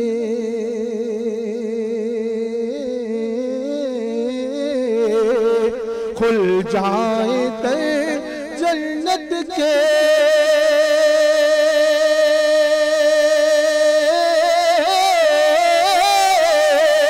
खुल जाए दर जन्नत के, दो दोज़ख की सब आग बुझे, दिल से कोई एक बार कहे ला इलाहा इल्लल्लाह, पढ़िए ला इलाहा इल्लल्लाह, ला इलाहा इल्लल्लाह मुहम्मदुर रसूलुल्लाह। तैमूर आपने बहुत खूबसूरत आवाज़ है, कराची के खूबसूरत नगीना, माशाल्लाह माशाल्लाह। एक सहर तारी हो गई थी जिस वक्त ये नात पढ़ रहे थे, सारे जितने भी हमारे पैनलिस्ट मौजूद हैं नाज़रीन, वो ख्वाबों में गुम हो गए थे और हमारे नबी से जो अकीदत का इजहार किया हाफिज साहब ने, एहसन रज़ा साहब ने, तो माशाल्लाह बहुत बाकमाल। तो तैमूर आपके पास अब क्या है? अच्छा, हमारे साथ मोहम्मद अजमल खान साहब मौजूद हैं जिन्होंने एक खूबसूरत किताब अवेज हमने उसका मुताला भी किया माशाल्लाह, बाबरकत व बासआदत बुढ़ापा। तो सबसे पहले तो अंकल आपको खुशामदीद कहा, अस्सलाम वालेकुम, कैसे हैं आप? ठीक ठाक है। आपने ये किताब लिखी जिसका मैंने मुताला किया और मैंने इसमें पाया कि आपने नौजवानों को कुरान और हदीस की रोशनी में नसीहतें की हैं कि अपनी जवानी को आपने इस्लाम की राह में नेकियों में किस तरह से गुजारना है। तो सबसे पहले मैं आपसे एक सादा सा सवाल करना चाहूँगा। एक तो आप अपनी किताब के बारे में भी बताइएगा और फिर आप बताइएगा कि आपको क्या लगता है कि इस्लाम अपने नौजवानों को किस तरह से देखना चाहता है। बिस्मिल्लाहिर्रहमानिर्रहीम। ये किताब जो है 2 जिल्दों पर मुश्तमिल है। इसके जो है जिल्द अव्वल जिल्दोम, और ये अगरचे इसका नाम जो है बाबरकत बासआदत बुढ़ापा है, लेकिन ये जवानों के नाम मंसूब की गई है। अच्छा, जवानों के नाम मंसूब करने का मतलब ये है बुढ़ापे की तैयारी वो जवानों में कर लें। अच्छा, टाइम इज मनी, ये जुमला हम मॉडर्न वर्ल्ड में सुनते रहे हैं, बिल्कुल, लेकिन टाइम जो है वो हमारे लिए जन्नत का खजाना है। इसी के बारे में जन्नत में इस्तेमाल, जन्नत अल्लाह ताला के पास जो है दरबार में सवाल किए जाएंगे। इसी के बुनियाद पर अमल करके हम जन्नत में जा सकते हैं, ज़्यादा से ज़्यादा कमा सकते हैं। जो जवानों के पास एक लंबा टाइम स्पेन होता है जिसके बुनियाद पर वो अपनी आखिरत की तैयारी कर सकते हैं, उनको मंसूब करके एक किताब लिखी गई। अच्छा, बुढ़ापे की तैयारी तो जवानी बचपन से ही शुरू होती है और जवानी में पीक पर पहुंचनी चाहिए और आखिर में आकर के उसका इख्तिताम जो है बुढ़ापे के साथ होनी चाहिए। तो इस हवाले से इस किताब में वो तमाम मौजूदात शामिल किए गए हैं जो बाबरकत बुढ़ापे की तैयारी के लिए बचपन से शुरू करके जवानी से होता हुआ बुढ़ापे तक पहुंचती हैं। ठीक है। तो अच्छा, इसी के साथ हमारे साथ हाफिज अरशद साहब मौजूद हैं। हाफिज साहब, आप रूहानी स्कॉलर भी हैं हमारे, तो मैं आपसे पूछना चाहूँगा कि इस्लाम अपने नौजवानों को किस तरह से देखना चाहता है और क्या आपको लगता है कि आज का नौजवान वाकई अपना वक्त दूसरी बेज़रर चीज़ों में बर्बाद कर रहा है बजाय इसके कि नेकियों की तरफ आए और जो इस्लाम ने नौजवानों की तारीफ़ की है उस तरफ आए? जी बिल्कुल ऐसा है कि इस्लाम ने नौजवानों को एक अच्छी डायरेक्शन, एक कामयाबी की राह बताई है और जिस पे चलना चाहिए। बात यह है कि कहते हैं कि बुढ़ापा खूबसूरत कैसे बनाया जा सकता है। बिल्कुल। तो इसके लिए मैंने किताब में एक बात पढ़ी, मैं ज़रूर शेयर करना चाहूँगा नाज़रीन को और हमारे तमाम पैनल के लोगों को। कहा जिसकी जवानी, बुढ़ापा असल में यादों में गुजरता है और कहते हैं जिसकी जवानी खूबसूरत हो, जवानी में अच्छे काम करें, यानी अब इसमें सिर्फ इबादत मुराद नहीं है, आपने लेन देन अच्छा रखा, लोगों से मरासिम अच्छे रखे, लोगों के साथ अटैचमेंट आपने अच्छी बनाई, तो क्या होता है कि जब बुढ़ापे में आप फारिग होते हैं ना, कोई आपसे बात नहीं करता तो आपको वो बातें याद आती हैं। आपको बातें याद आती है वो मैं किस वक्त में मैंने लोगों की कैसे खैरुन्नास मय्यनफ़उन्नास, लोगों में से अच्छा वो जो लोगों को नफ़ा देता हो, तो मैंने वो नफ़ा बख्श काम किया।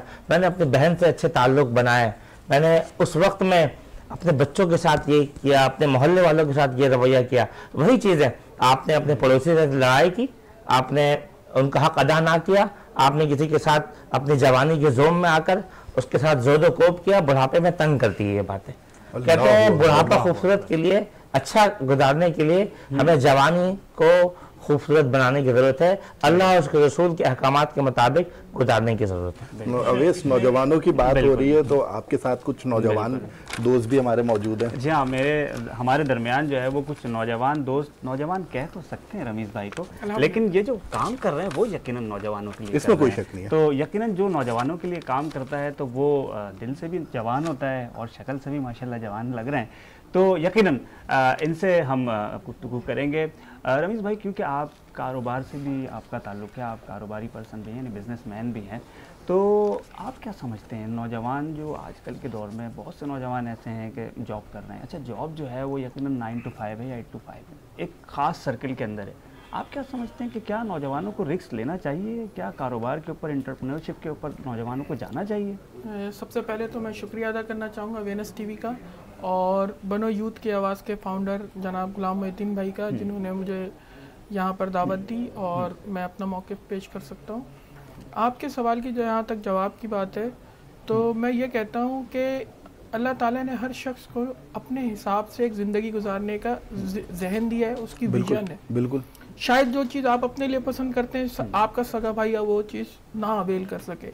तो इसी तरीके से कि कुछ लोगों का माइंडसेट ऐसा है कि वो बिज़नेस की तरफ राग़िब हो जाते हैं, अच्छी तालीम हासिल करने के बावजूद वो बिज़नेस में जाते हैं, और कुछ ये होता है वो तालीम से पहले ही वो एंटरप्रेन्योर के तौर पर वो बिज़नेस की तरफ आ जाते हैं।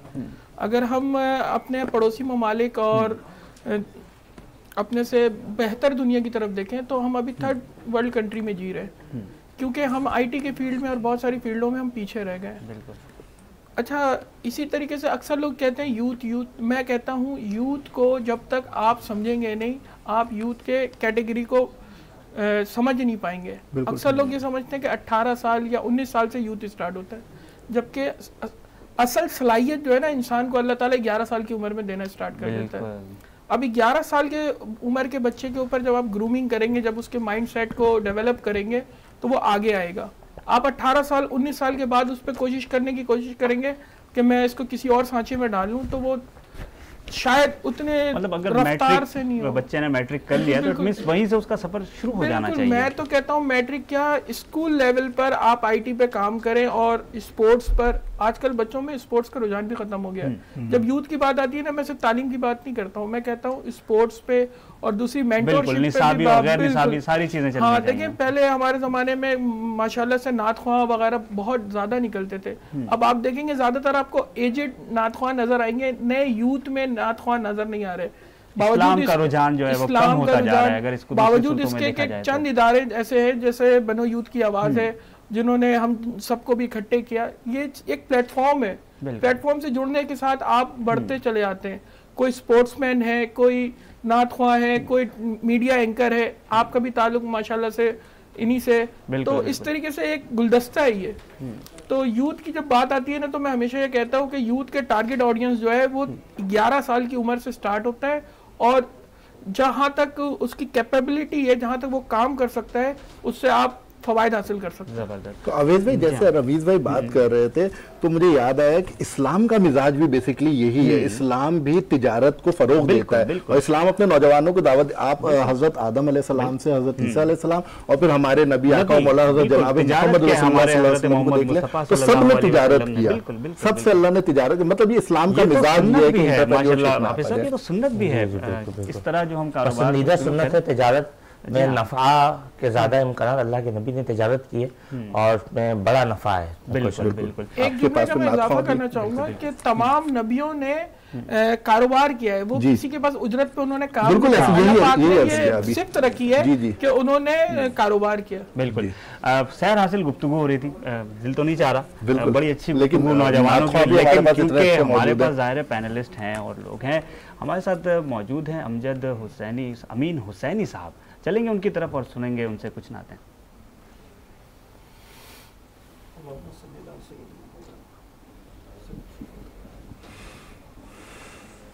मेरा गदा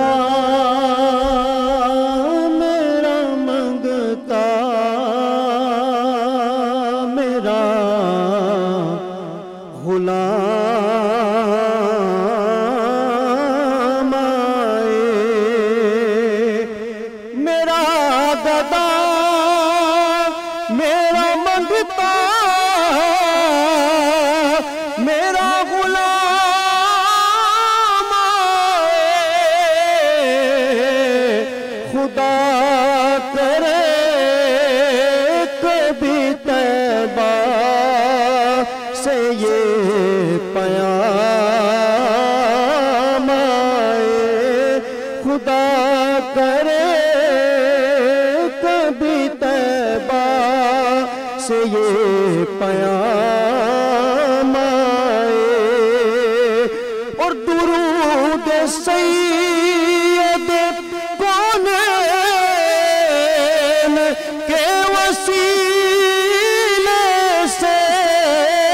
दुरूद सैयद कौनैन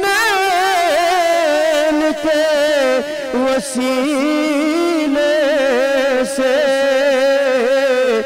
मेरी ज़बान पे आका तेरा ही नाम आए। गुलाम सैयद ज़हरा हूँ, अली का नौकर हूँ, हमेशा पंजे तनी निस्बत है मेरे काम आए। मैं इस यकीन से आया भूल के राज़ तक वो कहेंगे के वापस मेरा गुलाम आए। मैं देखता ही रहूं बस तुम्हारे रोज़े को, मैं देखता ही रहूं बस तुम्हारे रोज़े को। जनाब ज़हरा का सदका कोई ऐसी शाम है, मेरा गदा मेरा मंगता मेरा गुलाम आए। बहुत ही खूबसूरत अंदाज तो खड़े हो गए। मीन साहब क्या खूबसूरत अंदाज है माशाल्लाह। बिल्कुल। और एक हदीस याद आ रही है कि हज़रत मोहम्मद मुस्तफ़ा सल्लल्लाहु अलैहि वसल्लम ने फरमाया कि जो शख्स मक्का, क्योंकि इन्होंने तैबा की बात की, मदीने की बात की, मक्के की बात की, कि जो शख्स मक्के में रोज़ा पाए, रमज़ान पाए और रोज़ा रखे और रातों को जो है हाफ़िज़ साहब वो जो है रातों को इबादत करे, तो अल्लाह पाक उसके लिए 70 लाख रमज़ान का सवाब अल्लाह होता है। अल्लाह पाक हम सबको रमज़ान में तौबा दिखाए। तौबा तो वैसे ही जाना बड़ा अफजल है, और अगर रमज़ानुल मुबारक के दिनों में चला जाया जाए तो यकीनन हमारे जो सवाब हैं वो डबल ट्रिपल और ना जाने कितने हज़ार हो जाएं। तो अब मैं चलूँगा, हमारे जो गेस्ट मौजूद हैं हमारे साथ, अजमल साहब की तरफ चलूँगा, क्योंकि बहुत से बुक्स के जो हैं वो बहुत से मजमूए जो है वो आपने तहरीर कर रखे हैं, और जो है वो एक किताब जो रिसेंटली इन्होंने जिसकी अभी रुनुमाई भी की तैमूर भाई के ज़रिए तो करवाई, तो वो इनसे पूछेंगे कुछ सवालात। अस्सलाम वालेकुम सर, कैसे हैं आप? ठीक ठाक हैं? अच्छा, बिल्कुल। तो मैं ये कहूँगा कि इस वक्त माशरा जो है वो बेराहवी का शिकार है, ठीक है।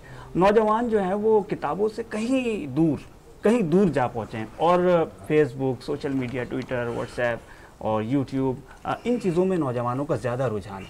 तो ऐसा क्या किया जाए कि नौजवान जो है वो एक मरतबा फिर किताबों की तरफ राग़िब हो सके? गो के PDF मौजूद है और दीगर चीज़ें मौजूद हैं, लेकिन बावजूद इसके नौजवान जो है वो इस तरफ रुख नहीं कर रहे होते। नौजवान यकीनन जो है वो मुताले से दूर हो गए, वो जो है वो सोशल लिंक्स की जानिब जाना पसंद कर रहे होते हैं। तो ऐसे दौर में किस तरह नौजवानों को राग़िब किया जाए किताबों की तरफ? यही आपका मीडिया तो बहुत अच्छा किरदार अदा कर रहा है, आप लोग बहुत अच्छा किरदार अदा कर रहे हैं। जिस तरह मेरी किताब की रौनुमाई की आपने, इसी तरह तन फ़ौक़तन और लोगों को बुला करके उसमें किताब की रौनुमाई करें और नौजवानों को ये पैगाम दें कि सोशल मीडिया अपनी जगह है, उसकी अफादियत अपनी जगह है, लेकिन किताब की अफादियत कभी भी कम नहीं होगी। दूसरी बात यह है कि एक्चुअली पेरेंट की, वालिदैन की ज़िम्मेदारी है। एक बच्चे की तरबियत जो है, जिस तरह से अभी हमारे साथी ने कहा कि 7 साल से ही जो है बिज़नेस की तरफ या उसके लिए माइंड सेट उसकी तैयार करना चाहिए। तो अल्लाह का और अल्लाह के रसूल का भी हुक्म है कि तुम 7 साल के बच्चे को नमाज का हुक्म दो। तो इसी तरह जब हम 7 साल के बच्चे को नमाज का हुक्म देंगे, उसे किताब पढ़ने के हुक्म देंगे, कहेंगे ठीक है सोशल मीडिया के हट करके ये किताबें भी पढ़ने का अपने एक रूटीन बनाओ, तो वो जो है जवानी में आकर के भी उन किताबों को पढ़ेगा। एक्चुअली टाइम जो है बहुत इम्पोर्टेंट चीज़ है, और मेरे इस किताब में एक मौजूद है टाइम मैनेजमेंट के हवाले से।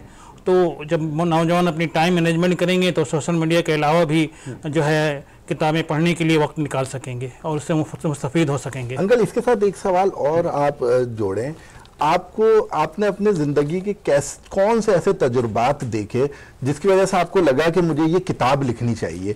कोई ख़ास मकसद था आपको इस किताब को लिखने का? कोई ऐसा एक्सपीरियंस जो आपके साथ हुआ हो जिसके बाद आपने सोचा कि अब मुझे ये अपने नौजवानों को इस चीज़ से बचाना चाहिए? वो हुआ ये कि 60 साल उम्र हो गई और बीमारियों ने घेर लिया। जब 60 साल उम्र हो गई, बीमारियों ने घेर लिया, तो ज़िंदगी का जो क्रीम टाइम था वो तो ख़त्म हो गया। अब जो है बुढ़ापा आ गया, तो इस क्रीम टाइम को किस तरह बेहतर तरीके से यूटिलाइज किया जाए, मुझे फिक्र हुई कि अब तो बुढ़ापा आ गया, तो जो लोग बाकी हैं, जो नौजवान हैं, उन्हें एक किताबी शक्ल में एक तोहफा दिया जाए, एक गाइडलाइन दिया जाए जिसकी रोशनी में वो अपनी क्रीम टाइम को जो है बर्बाद होने से बचा लें, मेरी तरह से बर्बाद ना कर सकें, और जो है अपनी जवानी ही में अपने बुढ़ापे की फिक्र करें। जिस तरह जवानी में अक्सर लोग रुपया तो जमा करते हैं, रुपया कमाने में धुन में रहते हैं कि हमारा बुढ़ापा सुधर जाएगा, मकान बन जाएगा, उसमें रहेंगे, लेकिन नेकियों के बारे में, अल्लाह के घर की तरफ दौड़ने के बारे में, अल्लाह के दिन की तरफ दौड़ने के बारे में पीछे रह जाते हैं। तो ये किताब से उनको इसकी रहनुमाई मिलेगी।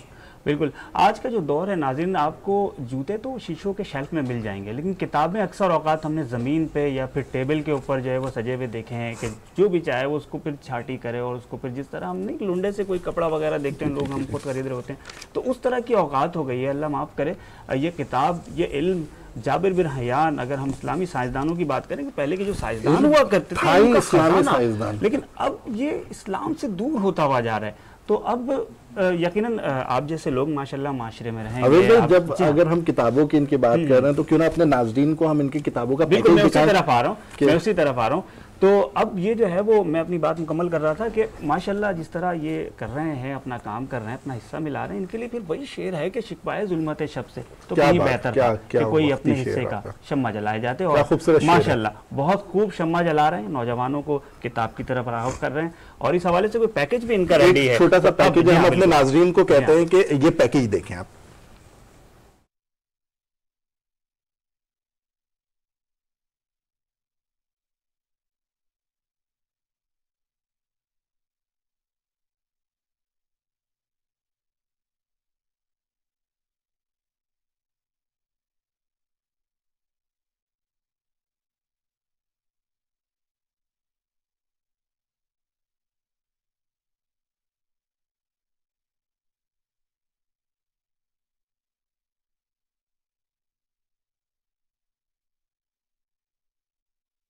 अवैध साहब, आज आपके पास एक और नातख़्वां मौजूद है, एक खातून नातख़्वां, बहुत खूबसूरत आवाज़ की मालका। क्यों ना हम अपने नाज़रीन को उनकी आवाज़ से मुस्तफ़ीद करें? बिल्कुल बिल्कुल। तो हमारे साथ एक और खूबसूरत सनाख्वां किंजा शेख साहिबा मौजूद हैं। तो मैं चाहूँगा कि किंजा शेख साहिबा बारगाह रिसालत माब सल्लल्लाहु अलैहि वसल्लम में गुलहाए अकीदत पेश करने की सआदत हासिल करें।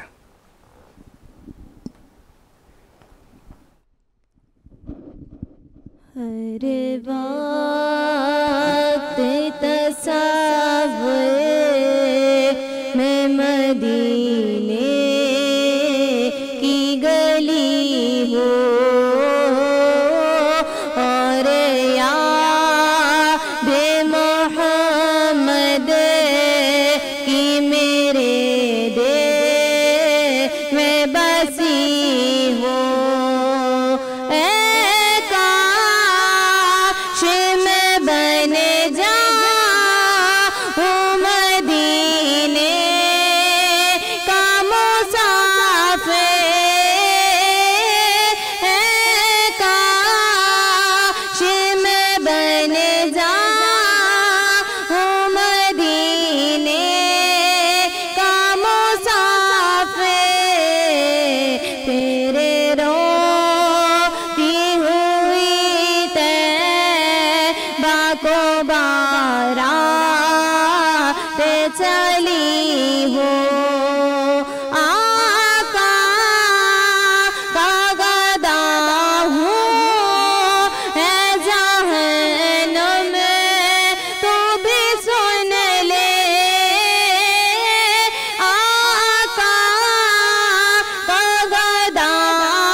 और ये शेर है ना, ज़मीं मैली नहीं होती, वाह, कफन मैला नहीं होता, मोहम्मद के गुलामों का कफन मैला नहीं होता, माशाल्लाह। तो यकीनन ये वो तमाम गुलामान मुस्तफ़ा सल्लल्लाहु अलैहि वसल्लम है जो अपने आका से इश्क और मोहब्बत का इजहार नात रसूल मकबूल सल्लल्लाहु अलैहि वसल्लम के जरिए पेश कर रहे हैं। तो अवेद, आज हमारे साथ चूंकि रमीज साहब मौजूद है, अगर आपकी इजाजत हो तो एक सवाल मैं रमीज भाई बिल्कुल बिल्कुल। रमीज भाई, आपका ताल्लुक तिजारत से भी है और इंटरप्रेन्योरशिप से भी कुछ आपका ताल्लुक है। हम देखते हैं कि आज का नौजवान इस तरह का शिकार है, आज का नौजवान मायूस है, पाकिस्तान के हालात से मायूस है, इकोनॉमी से मायूस है, आज का नौजवान पाकिस्तान छोड़ के जाने की बात करता है।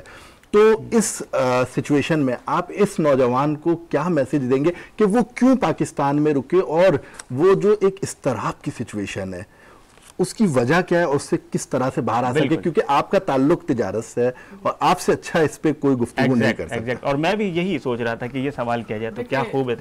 देखिए, इस सवाल पे अगर आप जाएंगे तो बहुत वसी जवाब है कि मुल्क के हालात जिस तरीके से है ना, हमारे मुल्क को असल में बहुत सारी बैरूनी साजिशों ने घेर रखा है।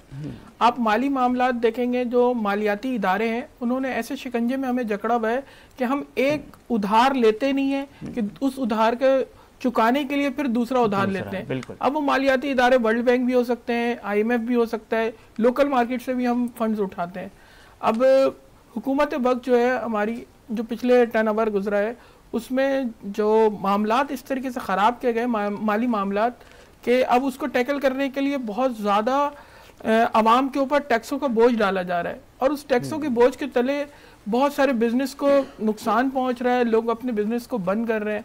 फिर आप देख लें कि वाजिबात की वसूली के लिए जिस तरीके से आपकी ये होते हैं, बिजली होता है, गैस होता है, इन पे इतना ज्यादा बेजा टैक्स लगने की वजह से अगर आपकी बात को समअप कर दें तो अखराजात ज्यादा हो गए हैं आमदनी के मुताबिक। मुल्क की अखराजात जो है ना, मुल्क की अखराजात बहुत ज्यादा आउट हैं, जिसकी वजह से लोअर मिडिल क्लास तबके के ऊपर बोझ काफी बढ़ गया है। और अगर हम इसी सिनेरियो में देखें तो एक्सपोर्ट पे हम अगर तवज्जो दें, आप जो कह रहे हैं कि नौजवान बाहर जा रहे हैं, वो अगर वो बाहर जाते हैं वहां से वो रेमिटेंस भेजते हैं, तो इससे तो मुल्क हमारा क्या में परेशानियों से निकल सकता है, ये भी एक अच्छा हल है। लेकिन इससे बेहतर हल ये है कि अगर हम अपने मुल्क में रहते हुए वहां जाकर काम करने के बजाय यहीं अपने आप को यूटिलाइज करें। मतलब आप बिजनेस की तरफ देखिए, बिजनेस पहले होता था ना टेंजिबल फॉर्म में, अब हम उसको वर्चुअल भी कर सकते हैं। वर्चुअल बिजनेस एक्सपोर्ट ऐसा है जैसे आप IT सेक्टर में हो गए, और लोग अगर आप सोशल मीडिया पे देखें तो लोग ऑनलाइन काम कर रहे हैं। ऑनलाइन का जो ये वर्ड आ गया है ना, ये पूरी दुनिया को समेट लिया इसने। इंडिया इस पे काफी वर्किंग कर रहा है, उसने अपने शहरों को IT सिटी बना दिया है, अब IT पार्क के नाम से IT हब बना दिया है, वहाँ IBM ऑपरेट कर रहा है, एप्पल वहाँ पे अपने आप को ऑपरेट कर रहा है। तो हम क्यों नहीं कर सकते? हमने भी उसी के साथ आजादी हासिल की है, और हम अपने आप को जब तक खुद नहीं सवारना चाहेंगे, हमें कोई सवार नहीं सकता। और सवारने के लिए जो हमारे ऊपर जो हमारे बुजुर्गों का साया है ना, एक होता है बुजुर्ग और एक होता है वो बुजुर्ग जो चीजों को समझ रहे नहीं है कि यूथ की क्या डिमांड है।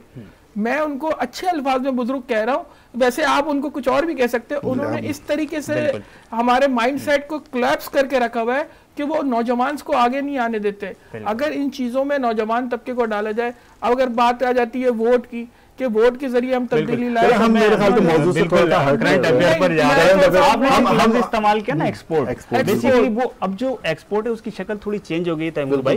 अब वो जिस तरह आपने कहा बिल्कुल वर्चुअल, अब जो है वो सर्विसेज एक्सपोर्ट। बिल्कुल आपने जो बात को अगर मैं एक लफ्ज में सम अप करूं तो हमारे हाथ में जो मौजूद मोबाइल फोन है इस वक्त, ये हमारा सबसे बड़ा बिजनेस है। इसी मोबाइल से नाज़िम हम $मिलियन कमा सकते हैं अगर हमारे अंदर स्किल्स हों, और स्किल्स के ऊपर भी अगर गुज़िश्ता आप इश्क़ श्याम का और हमारा ये पूरा सेगमेंट इसके ऊपर है कि बनो यूथ की आवाज ने किस तरह से स्किल डेवलपमेंट पे काम किया है, और नौजवानों के अंदर जो उसका टैलेंट है उसको निखारने में, प्रमोट करने में और उसको प्लेटफॉर्म प्रोवाइड करने में किस तरह से किरदार अदा किया है। बिल्कुल, ये तो खुद भी आप चश्मदीद गवाह हैं। बिल्कुल गवाह हूं। और मैं बनो यूथ की आवाज से मैं उस पे एक जुमला कहना चाहता हूँ कि इनके फाउंडर की जो ऐसा साथ है ना, उन्होंने हमेशा ये कहा है कि मछली मत खिलाओ, मछली पकड़ना सिखाओ। क्या बात है, एक लाइन में आपने जुमला मुकम्मल कर दिया। पकड़ना सिखा दोगे तो वो रोज मछली खा सकता है। बिल्कुल ठीक है, बिल्कुल। अब आखिर कुछ हमारे पास मेरे ख्याल से 5, 6, 7, 8 मिनट हैं, तो मैं एक मसले के लिए चलूंगा हाफिज अरशद साहब की तरफ। हाफिज़ साहब, रमज़ान मुबारक के अंदर जो है वो सहर और इफ्तार, इस हवाले से थोड़ा सा लोगों में अभाम है कि लोग जो है वो कहते हैं कि यार अभी किसी दूर मस्जिद में अजान हो रही है, खा सकते हैं, सहरी की बात कर रहा हूँ, फिर वो कहते हैं कि यार इफ्तारी कर लो, अजान की आवाज़ आ गई पता नहीं कहाँ से। इसका पैमाना क्या है, इसको किस तरह पैमाइश कर सकते हैं कि किस वक्त आप जो है वो इफ्तार करें और किस वक्त सहरी को क्लोज़ करें? मौजूदा दौर में ये बहुत अहम मसला है जी कि सहरी बंद करने के लिए या इफ्तारी करने के लिए हमारे यहाँ जो अजान का पैमाना लगाया गया है ये गैर शरई तरीका है। असल में अजान का ताल्लुक नमाज से है, जो सहरी करने का जो ताल्लुक है उसका ताल्लुक वक्त से है। अगर आप असल में किसी मस्जिद में मौलवी की या मौज़िन साहब की जिम्मेदारी नहीं है कि वो आपको बताएं कि अब आपने सहरी बंद करना है।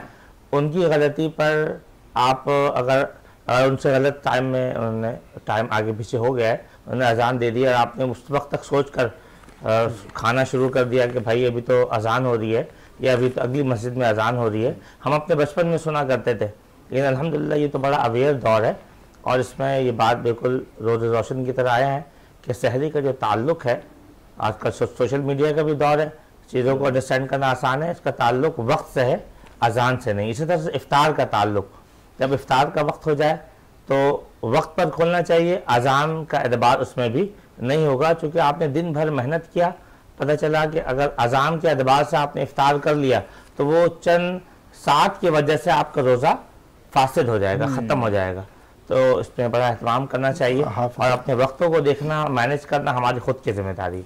बिल्कुल। अवैस साहब, मोहम्मद अजमल साहब हमारे साथ मौजूद हैं। तो अजमल साहब, मैं आपसे एक बहुत अहम सवाल करने लगा हूँ। जिस वक्त हम बड़े हो रहे थे तो हमारे जो नौजवान थे, हमने जिन नौजवानों को देखा उसके मुकाबले में आज जब हमने जवानी की दहलीज पे कदम रखा, अब जब हम नौजवानों को देखते हैं तो हम देखते हैं कि आज का नौजवान पिछले नौजवान से ज़्यादा नमाजी भी है। आज में नौजवानों में रोज़ा रखने वाले नौजवानों की तादाद भी बहुत ज़्यादा है, आज एहतिकाफ करने वाले नौजवानों की तादाद भी बहुत ज़्यादा है, हज और उम्रा करने वाले नौजवानों की तादाद भी बहुत ज़्यादा है। उसके बावजूद भी हम देखते हैं कि हमारे माशरे में फाहिश गोई बढ़ रही है, हमारे माशरे में झूठ बढ़ रहा है, हमारे माशरे में चोरी बढ़ रही है, हमारे माशरे में जिना बढ़ रहा है, हम मुसलसल पस्ती की तरफ जा रहे हैं।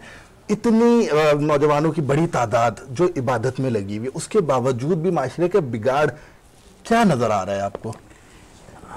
बिगाड़ माशरे का ये है कि नौजवान तो नमाज भी पढ़ लेंगे, एक्चुअली दीन का कॉन्सेप्ट, दीन का जो सही तस्वर है वो सही नहीं है, अल्लाह के बारे में उनके जो है अंदाज़ा है वो गलत है।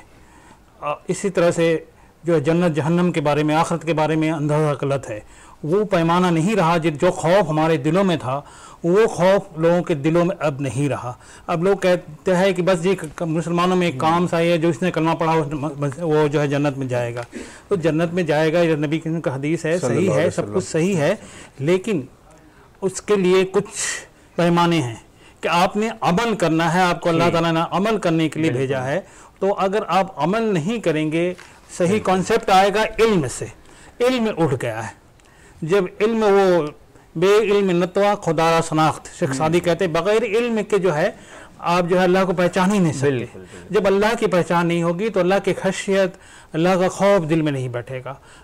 जन्नत और जहन्नम के बारे में जो आपके राय सही नहीं रहेंगे तो फिर जो है आप किसी भी बुराई में चाहे नमाज पढ़ें, चाहे रोजे रखें, नमाज पढ़ें, हज करें, वो चीज़ नहीं होगी। हाफिज़ साहब, इनकी गुफ्तगू से मुझे एक शेर याद आया, हदीस पाक है, हज़रत की बात ऐड करूंगा, तलबुल इल्मी फरीदतुन अला कुल्ली मुस्लिम, माशाअल्लाह, हर मुसलमान मर्द और औरत पर इल्म हासिल करना फर्ज है। अब एक मसला है जिसकी तरफ बुजुर्गवार ने तवज्जो दिलाई है, कितना इल्म हासिल करे, कहाँ वो ज़रूरत का इल्म हासिल करे।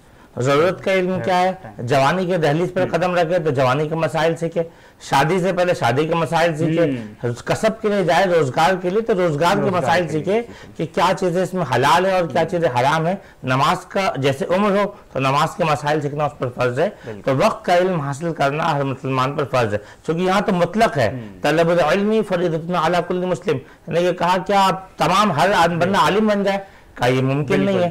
तो ये मुमकिन है कि वक्त का इल्म सब कोई हासिल करें, इसके बगैर एक मयारी जिंदगी नहीं हो सकती, एक मयारी बढ़ापा नहीं हो सकता, यूथ भी डेवलप। मुझे एक शेर याद आ गया है इससे, हाफिज साहब आपकी तवज्जो भी चाहूंगा कि अल्लाह से करे दूर तो तालीम भी फितना, इमलाग भी, औलाद भी, जागीर भी फितना, नाहक के लिए उठे तो शमशीर भी फितना, और शमशीर ही क्या नारे तकबीर भी फितना। ऐसे ही तो मैं एक चीज ऐड करना चाहूँ, ये जो अभी जो किताब से लोग दूर हट गए हैं, तो उसका ये जो सोशल मीडिया है ना, इससे इल्म हासिल नहीं होता।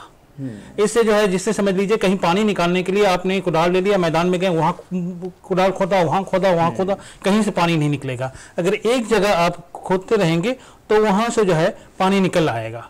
तो इसी तरह इल्म जो है किताब में है, जो भी अच्छी मुस्तनद किताबें हैं, कुरान में हैं, हदीस में हैं, किताबों में है। बहुत वक्त मुख्तसर है। इस किताब को अगर आज कोई नौजवान खरीदना चाहता है तो उसका क्या अमल है, जल्दी से बता दें। इस किताब को मेरे साथ आप मेरा नंबर शेयर कर दीजिएगा, उस हिसाब से मुझसे मिल जाएगा। ठीक है। दूसरे ये है, उर्दू बाजार में फजली बुक वाले हैं, उनके पास से है अभी। ठीक है। और अब यकीनन हम इख्तितामी लम्हात में मौजूद हैं, और यकीनन इख्तितामी लम्हात में जो है हम मुनाजात की तरफ भी जाएंगे, लेकिन इससे पहले आप इख्तिताम करें आज के इस प्रोग्राम को। अच्छा, सबसे पहले तो हमने बहुत सैर हासिल गुफ्तगू की नाज़रीन मोहतरम, नौजवानों पर, यूथ पर, और बनो यूथ की आवाज़ का खासा ये रहा है कि वो यूथ को प्रोमोट करने में लगा रहता है। और ख़ास तौर पर देखें, पाकिस्तान में मैं हमेशा ये बात कहता हूँ, आज फिर दोबारा रिपीट कर रहा हूँ कि 65 से 70% आबादी पाकिस्तान में नौजवानों पर मुश्तमिल है, और जिस मुल्क में नौजवानों की बड़ी तादाद मौजूद हो, उस मुल्क में बड़ी अपॉर्चुनिटीज मौजूद होती है। तो बनो यूथ की आवाज क्या करता है, जैसे काबिल नौजवान जैसे नाथ ख्वां आज हमारे साथ मौजूद है, 3 मुख्तलिफ नाथ ख्वां, और उसके अलावा सना ख्वां हैं, उसके अलावा जो इंटरप्रेन्योर की तरफ आना चाहते हैं, होस्टिंग की तरफ आना चाहते हैं, उन सबको बनो यूथ की आवाज गाए बगाए प्लेटफॉर्म प्रोवाइड कर रहा है। और यहाँ हम अपने तमाम मेहमानों का, हाफिज अरशद साहब का, अजमल साहब का, और रमीज़ मीर आपका, और नाथवान आपका, तमाम लोगों का शुक्रिया अदा करना चाहेंगे। अब आखिर में मुझे यानी सैयद मोहम्मद उवैस रहमान, मेरे साथी होस्ट तैमूर अकरम को इजाज़त दीजिएगा। इंशाअल्लाह ज़िंदगी ने वफ़ा की तो फिर अगले प्रोग्राम में आपसे मुलाकात होगी। इस शेर के साथ के नहीं है ना उम्मीद इकबाल, अपनी कश्ते वीरा से ज़रा नम हो तो ये मिट्टी बड़ी ज़रूरत है। अस्सलामु अलैकुम व रहमतुल्लाहि व बरकातहू। मुनाजात कोई दुआया कलाम हो, कोई मुनाजात हो। ऐसा गुंबद वाले